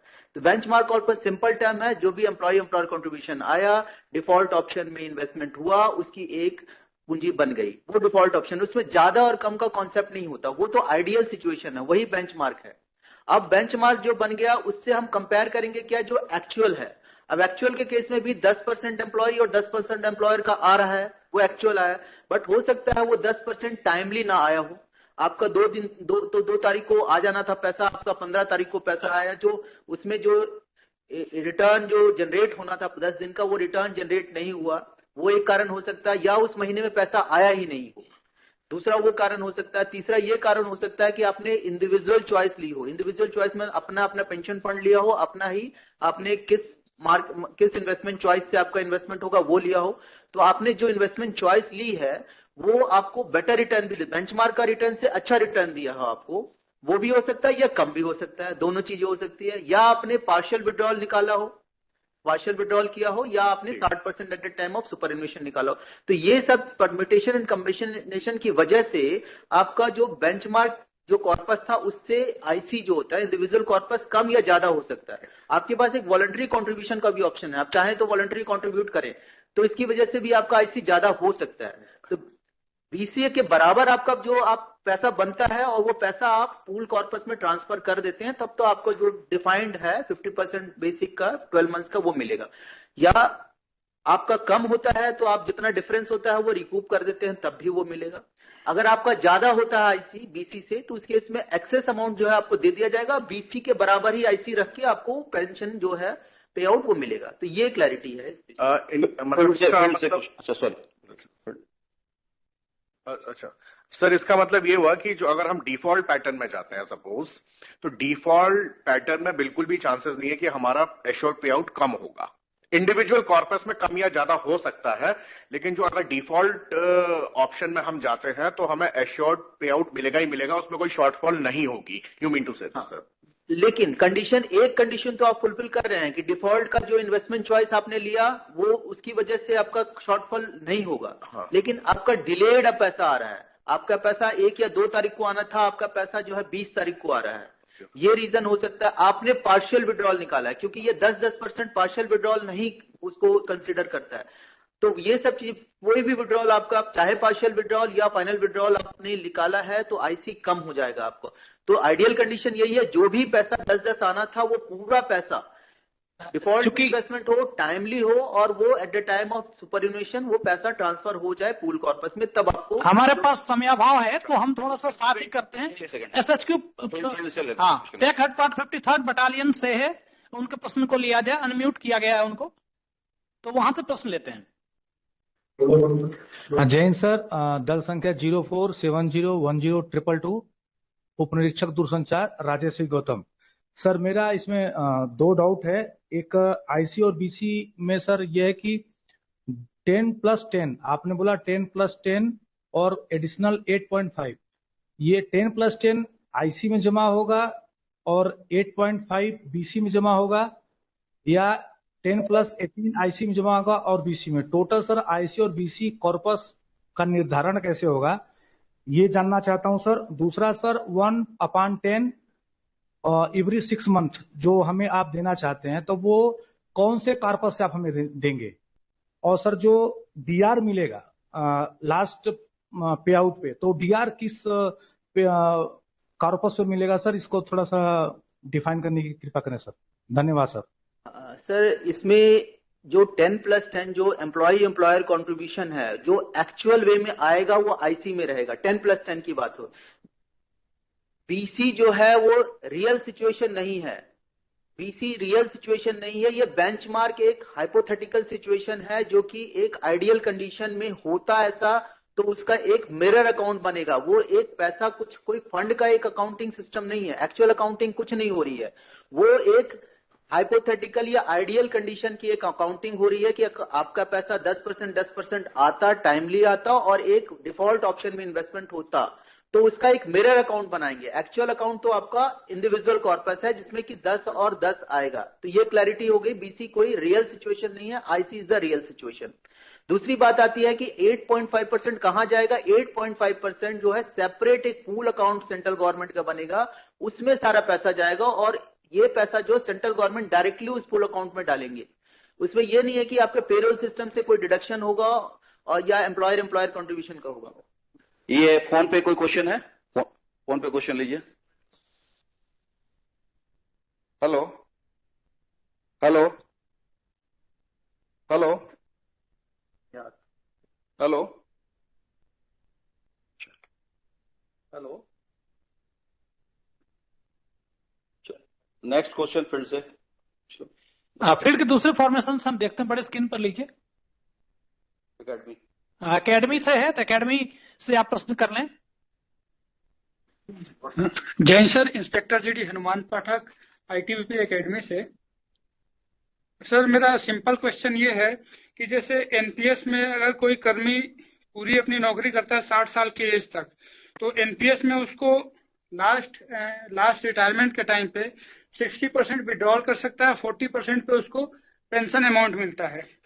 और यूपीएस में ये बताया गया कि लास्ट वो रिटायरमेंट 60 साल की एज में रिटायरमेंट होता है तो उसको टोटल लास्ट जो उसकी पे होती है 6 मंथ का लास्ट पे होता है उसका 50% उसको मिलता है। अभी आपने बताया सर कि एनपीएस का जितना भी अमाउंट है यूपीएस में चला जाएगा।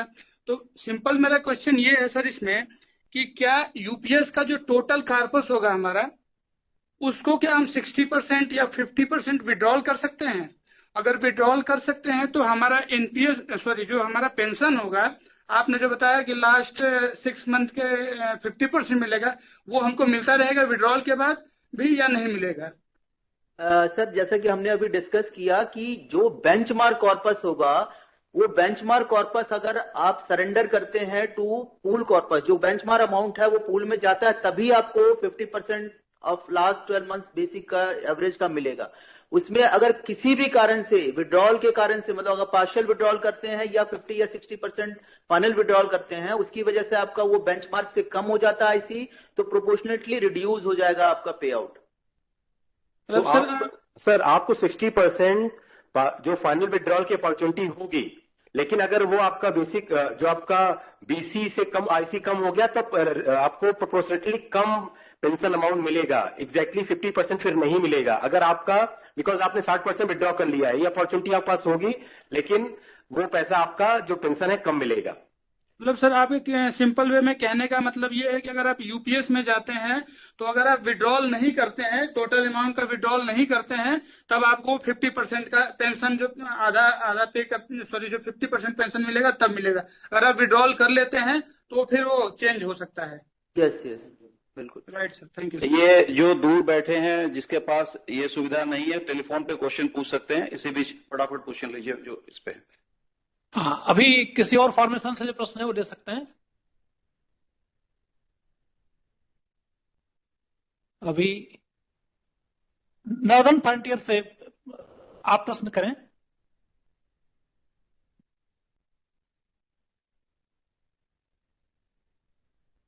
Good afternoon. I am Birenderjeet Singh, DIG from Northern Frontier.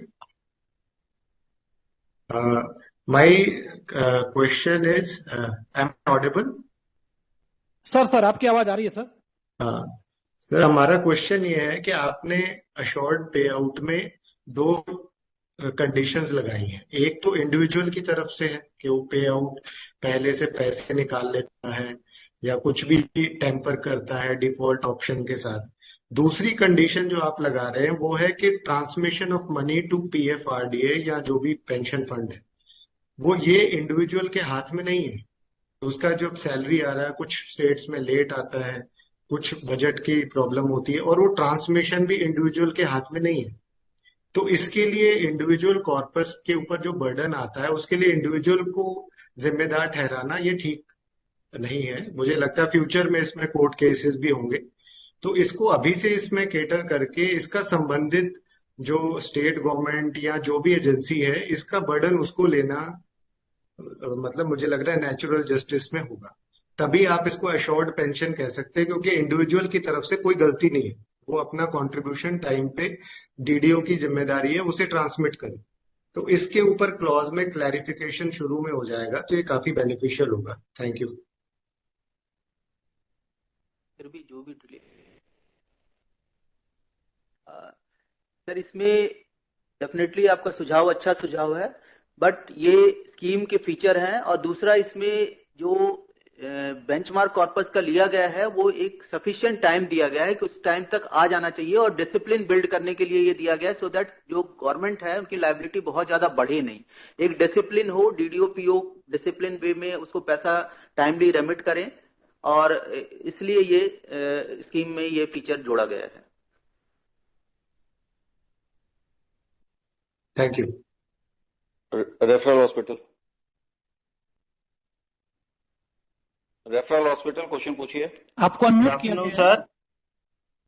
Sir UPS में बताया गया है कि यदि वॉलेंटरी रिटायरमेंट भी जाते हैं तो pension will start from superannuation. Sir तब तक बंदा अपना गुजारा कैसे करेगा सर, तब तक उसकी डेट नहीं हो जाती सुपरनेशन की?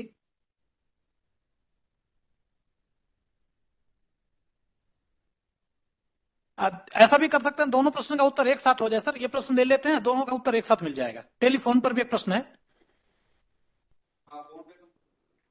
दोनों उत्तर एक साथ मिल जाएगा यहां से।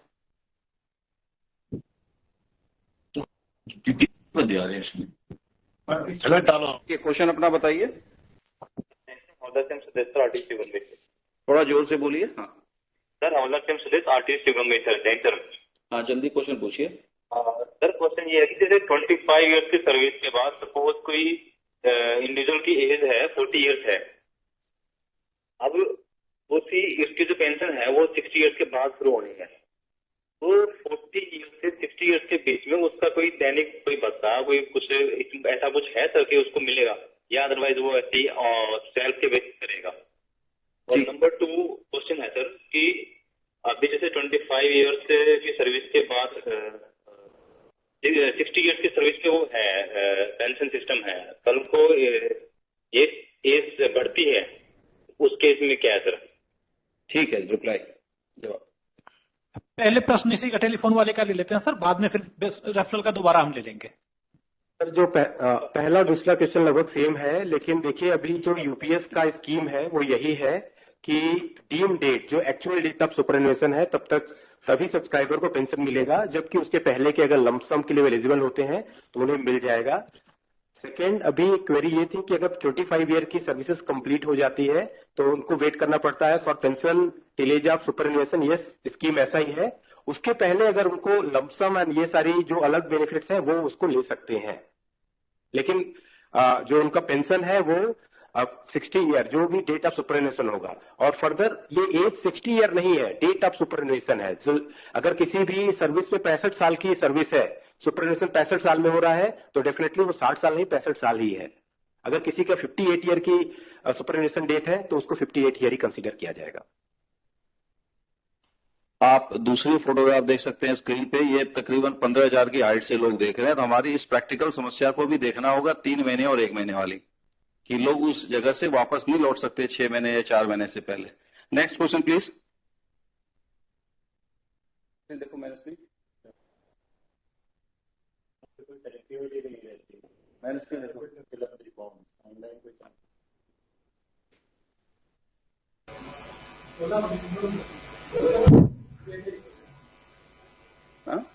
अनम्यूट करेंगे तब तो वहां से अनम्यूट। सिरपुरी पूरी को करो नोट। हमें जब अनम्यूट करेंगे तब तो बोलेंगे। ये सिरपुरी क्वेश्चन पूछिए, अनम्यूट है आप। Jain sir, ASI tele Abhishek Mishra sir, मेरा क्वेश्चन यह है कि अगर हम एनपीएस से यूपीएस में जाते हैं तो क्या हम अपनी पेंशन को कम्यूट की सुविधा ले सकते हैं कि नहीं, पहला क्वेश्चन सर। दूसरा क्वेश्चन यह है कि सपोज दैट मेरा कॉर्पस 1 करोड़ रुपए है रिटायरमेंट के टाइम, और हमने 60% निकाल लिया उसको और 40% हमने आपको दे दिया यूपीएस में पेंशन लेने के लिए, तो मेरे न रहने के बाद क्या मेरा 40% मेरे स्पाउस को मिलेगा कि नहीं मिलेगा? अगर आप कम्यूटेशन की बात करते हैं तो यूपीएस में ऐसी कोई फैसिलिटी नहीं है यूपीएस में। और सेकेंड जो आपका क्वेश्चन है सर, ये कम्यूटेशन वर्ड यूज नहीं हुआ है, डेफिनेटली इसमें विड्रॉल का ऑप्शन है, फाइनल विड्रॉल का ऑप्शन है। अगर उसको आप कम्यूटेशन को विड्रॉल मान रहे हैं तो आपको 60% तक का विड्रॉल का ऑप्शन है, बट डेफिनेटली विड्रॉल अगर लेते हैं तो उतना प्रोपोर्शनेटली आपका पे आउट या पेंशन कम हो जाएगा। तो एक तो ये क्लैरिटी है। दूसरी क्लैरिटी ये है कि अगर सिर्फ 40% का बेसिस पे आपको पे आउट मिल रहा है या पेंशन मिल रहा है, तो in case of their demise उसकी स्पाउस जो होगी, लीगली वेडेड स्पाउस जो होगी, उसको 60% जितना उनको मिल रहा था पेंशन, उसका 60% पेंशन उनकी स्पाउस को मिलेगा। अब इसमें एक चीज मैं बताना चाहता हूं, आज के तारीख में अगर किसी कर्मी की चाहे ओल्ड पेंशन से या एनपीएस से डेथ होती है, तो जो नियम है उसके हिसाब से पीओ वाले भी यहां बैठे हैं, पहले 10 साल तक या 67 साल की उम्र तक जो पहला आ जाए उस तक 50% यानी फुल पेंशन स्पाउस को मिलती है, और 10 साल होने के बाद या 67 साल की उम्र होने के बाद फिर वो 30% हो जाता है, जिसकी ये 60% की बात कर रहे हैं। लेकिन यूपीएस में पहले दिन से ही वो 30% है, 60% मतलब 30%। तो ये फर्क है कि इसमें पहले दिन से ही अगर किसी कर्मी की डेथ होती है तो उसकी स्पाउस को या उसकी पत्नी या पति को जो मूल वेतन है आज के डेट में जो सैलरी मिलती है उसका 30% मिलेगा, जबकि पुराने पेंशन में और इवन जो अभी एनपीएस में चल रहा है कि वो 60 साल, एनपीएस में अगर किसी की डेथ होती है तो 67 साल या 10 साल जो भी पहले आएगा तब तक उसको फुल पेंशन मिलेगी, उसके बाद 60% होती है वो। और सर आपका क्वेरी था रिटर्न ऑफ कॉर्पस, जो 40% से पेंशन मिल रही है उसका क्या रिटर्न होगा? यूपीएस में रिटर्न का फैसिलिटी नहीं है, वो एनपीएस में है सर। सर मेरा क्वेश्चन है कि सर जो मेरा कॉर्पस 40% रहेगा गवर्नमेंट के पास, वो मेरे स्पाउस को मिलेगा कि नहीं रिटर्न? सर यूपीएस में रिटर्न ऑफ कॉर्पस नहीं है, सब्सक्राइबर को मिलेगा। और आफ्टर डिमाइस ऑफ सब्सक्राइबर की स्पाउस को family pension eight the rate of 60% जो सब्सक्राइबर को मिलता था वो मिलेगा, उसके बाद बेनिफिट्स एंड हो जाएंगे सर। Thank you sir. ठीक है, अगला प्रश्न लेते हैं। 5 प्रश्न और लिए जाएंगे। हम चाहेंगे कि टेलीफोन के माध्यम से और प्रश्न आए। ये पंकज बहुत पहले से हाथ इसको पंकज कौन है? पंकज आप दोबारा प्रश्न कर सकते हैं, एक बार पहले भी इनकी बात ली गई थी। एक मिनट ट्रांसफर करना कॉल। हेलो हेलो हेलो, हाँ जोर से बोलिए। एक मिनट जोर से बोलना।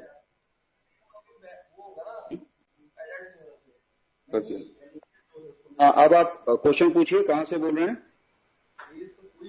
Hello hello hello,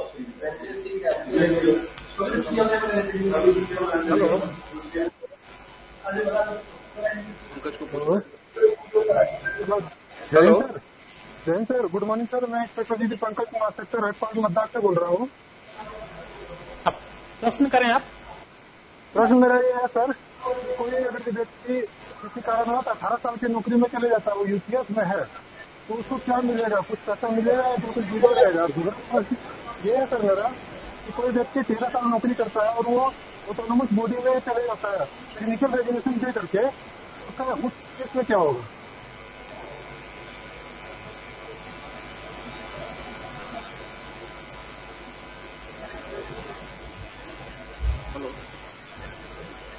hello hello, कहाँ से बोल रहे हैं? स्पीकर पर नहीं आता ना। हेलो, कहाँ से बोल रहे हैं? हेलो, कहाँ से बोल रहे हैं? एक मिनट। हाँ कांस्टेबल संजय, आप बताइए क्या क्वेश्चन है आपका?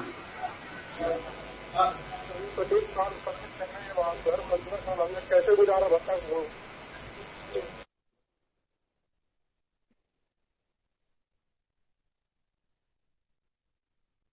एक जो कॉमन प्रश्न, हाँ इनकी बात लगभग सुस्पष्ट हो गई है सर कि ये सभी जानना चाहते हैं कि 15 साल 20 साल, जैसे कोई 45 साल में रिटायर हो रहा है तो 60 साल तक जो वही, आप मान लीजिए कि जब भी वो सुपर एनुएट होगा तब तक उसे वेट ही करना है।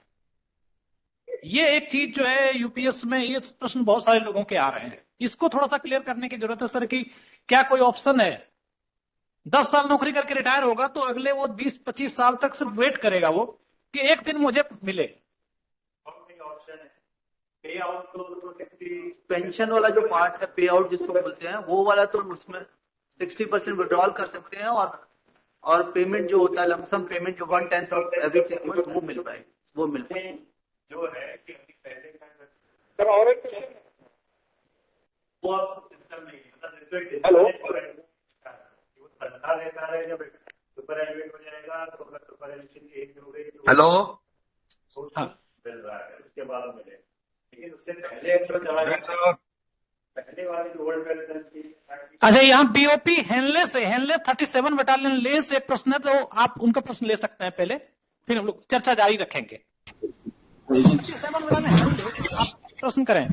बोलो ना। अच्छा जैन सर, मैं एएसआई टेलीकॉम जयप्रकाश सर, मान लिया जाए कि हमारा अभी 5 साल या 7 साल नौकरी हुई है कंप्लीट, आज के डेट में हमारा डेथ हो जाता है किसी कारणवश, तो सर उस सिचुएशन में हमारी फैमिली को क्या मिलेगा सर?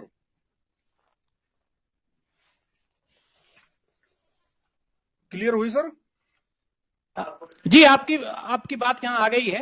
यही चीज हमारे डीआईजी सीआरओ सर भी कह रहे थे कि सबसे अधिक यही चीज लोगों के मन में, आप देखिए कि हानले 14,000 फीट पे है, वहां से जवान जो क्वेश्चन कर रहा है यही है, उनकी बात यही है कि 7 साल 8 साल 10 साल की नौकरी पर कुछ अगर ऐसा अनहैपनिंग हो जाता है, मिसहैपनिंग, तो फिर उनके लिए क्या, उनके परिवार के लिए यूनिफाइड पेंशन स्कीम या एकीकृत पेंशन योजना, इसकी क्या प्रावधान है?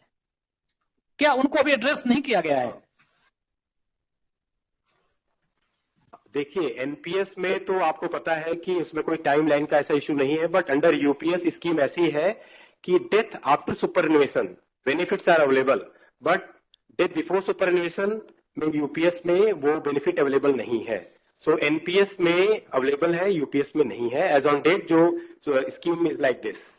जी ठीक है सर, ये लगभग चीजें स्पष्ट हो गई। पहले भी डीआई सर ने जैसे बताया था कि एज ऑन डेट अभी इसका कोई प्रावधान नहीं है, एक इवॉल्विंग प्रोसेस है, कंटिन्यू अभी इसका इंसेप्शन हुआ है, इवॉल्व हो रहा है।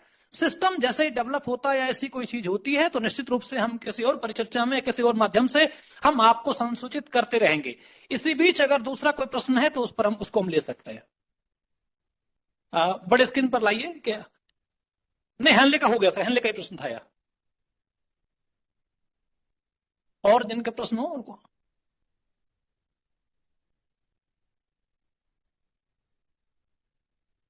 सेक्टर हेडक्वार्टर श्रीनगर से आप प्रश्न का अनम्यूट किया गया है।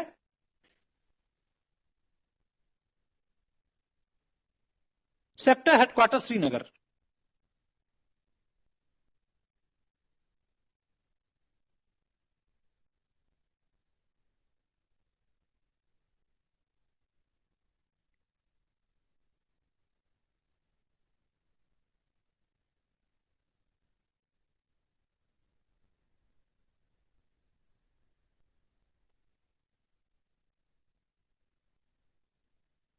से पूछो क्वेश्चन।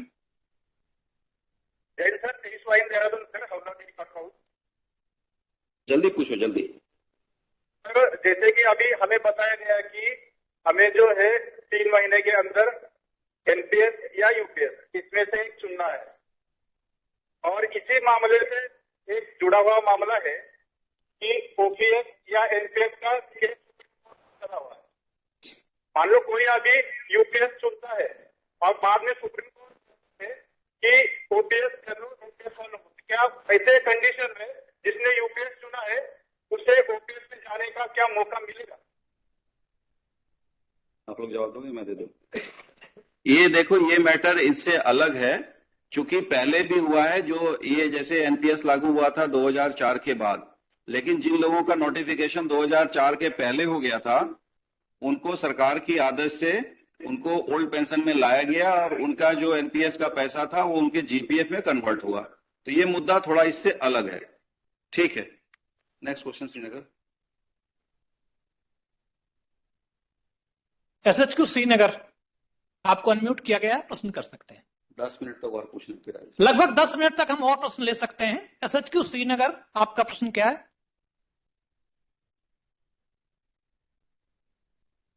फोन पे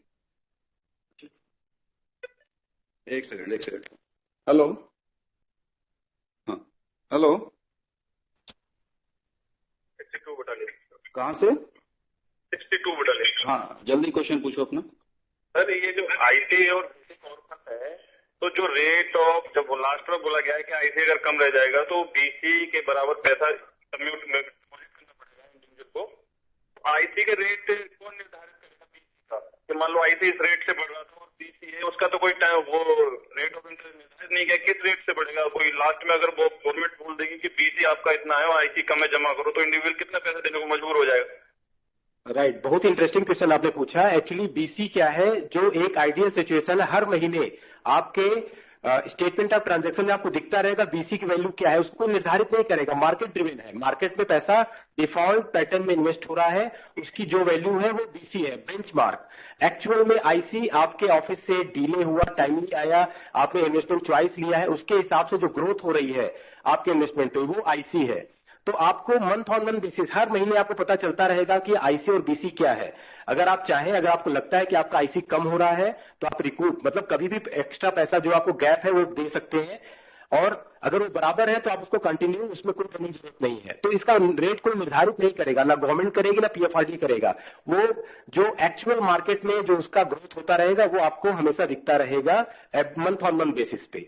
और आप चाहे महीने में कभी भी, या तो एट द टाइम ऑफ आप जब अपना फॉर्म भर रहे हैं और आप रिक्वेस्ट कर रहे हैं सुपर एनुएशन रिटायरमेंट, जब भी आप फॉर्म भर रहे हैं तब आपको फिर बताया जाएगा कि आपका बीसी इतना है, आईसी इतना है। अगर कमी है तो आपको इतना रिकूप कर सकते हैं, अगर आपको ज्यादा है आईसी की वैल्यू तो उतना पैसा आपके बैंक अकाउंट में दे दिया जाएगा और उसके बाद आपका पेंशन पे किया जाएगा। मनीष राठी को यस यस, अंडर स्टेटमेंट सभी को अवेलेबल होगा। मनीष राठी कौन है?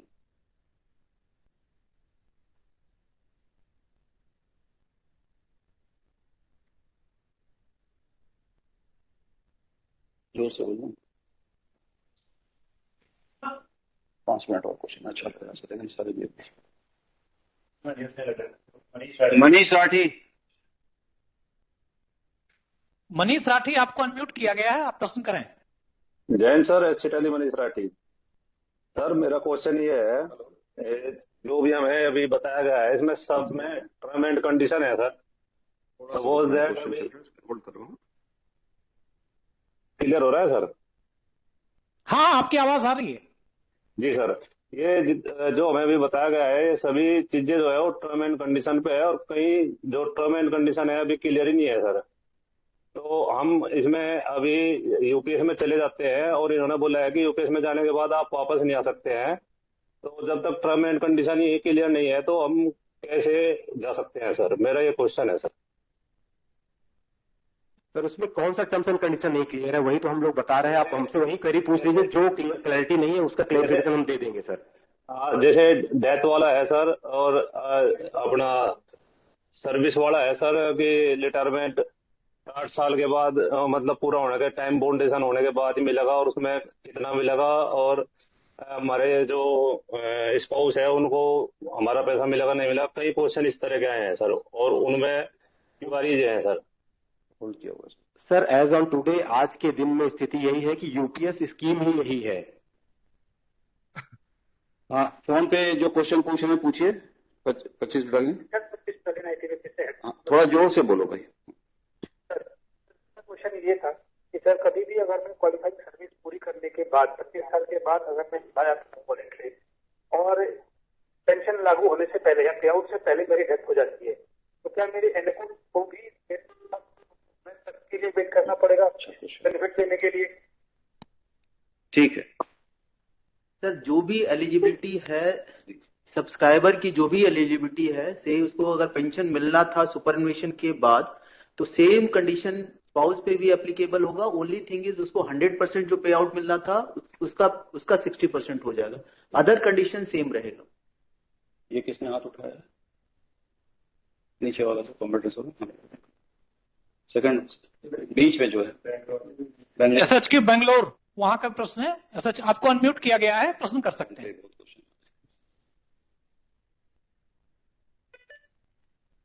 हेलो हेलो, कहाँ से बोल रहे हैं? सर अभी रुक जाओ। एसएचक्यू बेंगलोर आप पूछ लें। मनीष, आपका भी प्रश्न पूरी तरह से उत्तरित नहीं हुआ है, वो भी क्लियरिटी यहीं आएगी। एसएचक्यू बेंगलोर अपना प्रश्न करें। और नहीं है तो ये फोन वाले को ले रहा हूँ। आवाज नहीं आ रही। हाँ, आपकी आवाज नहीं आ रही, फोन पर ले रहे हैं। फोन पे जो है क्वेश्चन पूछिए, जल्दी से पूछिए और तेज आवाज में पूछिए।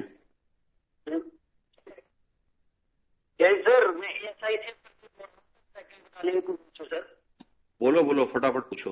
सर मेरा क्वेश्चन ये है कि जो क्वालिफाइंग सर्विस है यूपीएस में 25 ईयर दी गई है, तो क्या इसको जो है क्वालिफाइंग सर्विस का फिर क्या मीनिंग है? जब जो 60 साल के बाद ही एज के बाद ही पेंशन मिलनी है, तो इस क्वालिफाइंग सर्विस को 60 साल एज ही माना जाए? ठीक है, जवाब मिल जाए। सर क्वालिफाइंग सर्विस जो डिफाइन हो 25 इयर्स मिनिमम क्वालिफाइंग सर्विस है, उसी के बाद अब एलिजिबल होते हैं इन केस ऑफ वीआरएस। अगर उसे कम होती है क्वालिफाइंग सर्विस तो उसमें एलिजिबिलिटी ही नहीं होती है आपको पेंशन मिलने की या पे आउट मिलने की। डेफिनेटली आपके पास ऑप्शन है कि आप कंटिन्यू कर सकते हैं टिल सुपरएनुएशन ऑल्सो। तो ये स्कीम है, फीचर है ये अपना यूपीएस स्कीम का। अच्छा, समयाभाव है, अंतिम 2 प्रश्न लिए जाएंगे। एसएचक्यू बेंगलोर, आपको अनम्यूट किया गया है, आप प्रश्न कर सकते हैं। जैन सर, मैं कांस्टेबल टेलीकॉम श्यामवीर सिंह जादौन।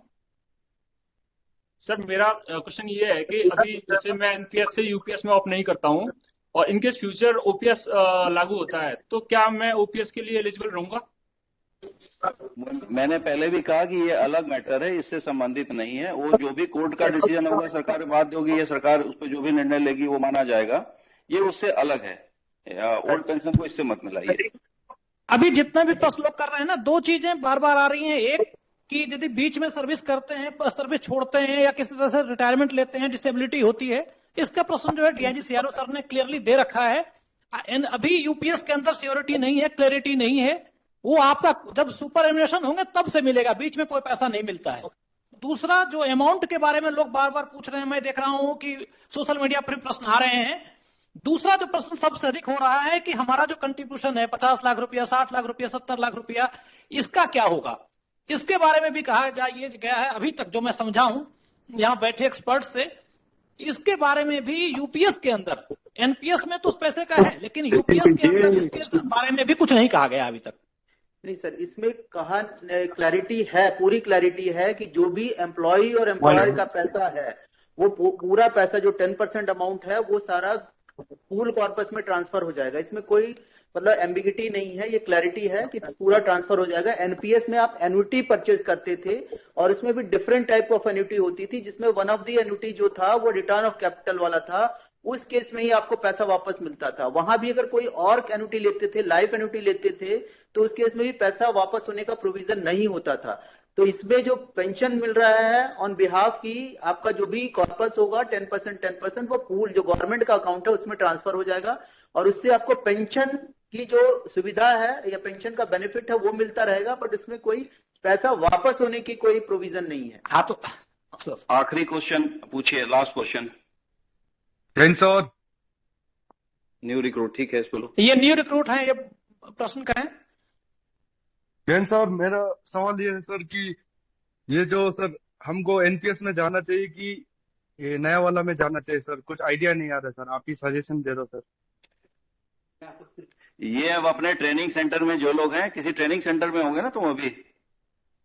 नहीं सर, अभी ट्रेनिंग खत्म हो गया अभी सर, बटालियन में अभी आया सर। तो ट्रेनिंग खत्म हो गया तो तुम्हारे लिए फिर वो 3 महीने का वक्त है, अभी और सोच सकते हो। 1 महीने तक पढ़ लो, समझ लो, उसके बाद करना। क्योंकि नए लोगों के लिए 1 महीना है, पुराने लोगों के लिए 3 महीने का टाइम है। तो अभी 15-17 दिन ही गुजरे हैं, 1 आध महीना और सोच लीजिए, उसके बाद ऑप्ट कर लीजिएगा, समझ लीजिए। यूट्यूब वगैरह पे भी बहुत सारे वीडियो हैं, उसको भी देखा करो। जी सर, जी sir, thank you sir. Jain sir. अच्छा, ये आखिरी प्रश्न था। एक परिचर्चा, काफी अच्छी परिचर्चा रही और इसके बाद परिचर्चा के क्रम में अब इसको समाप्त करते हुए कार्यक्रम समापन की ओर है और मैं अनुरोध करूंगा आईजी एडम सर से कि वो हमारे अतिथियों का सम्मान करेंगे। और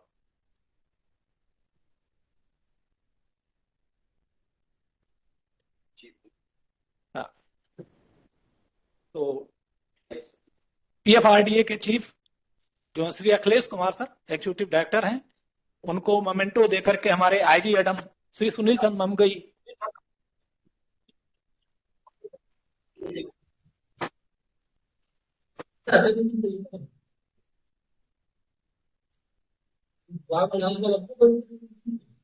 घटिया स्कीम है। सभी पीएफआरडीए और सभी टीम सदस्यों से आपसे अनुरोध है कि आप आए ग्रुप फोटोग्राफी के लिए। ये प्रोटियन की टीम भी है, प्रोटियन के सदस्य, पीएफआरडीए के सदस्य। ऐसी चाहिए, हम सब वेट करते हैं। आप सभी जुड़े, आप सबका बहुत बहुत आभार। सभी फील्ड फॉर्मेशन से, सभी वाहिनियों से जो जवान जुड़े हैं, जो हिमवीर जुड़े हैं, है ना, आप सबका बहुत बहुत आभार, धन्यवाद। जय हिंद।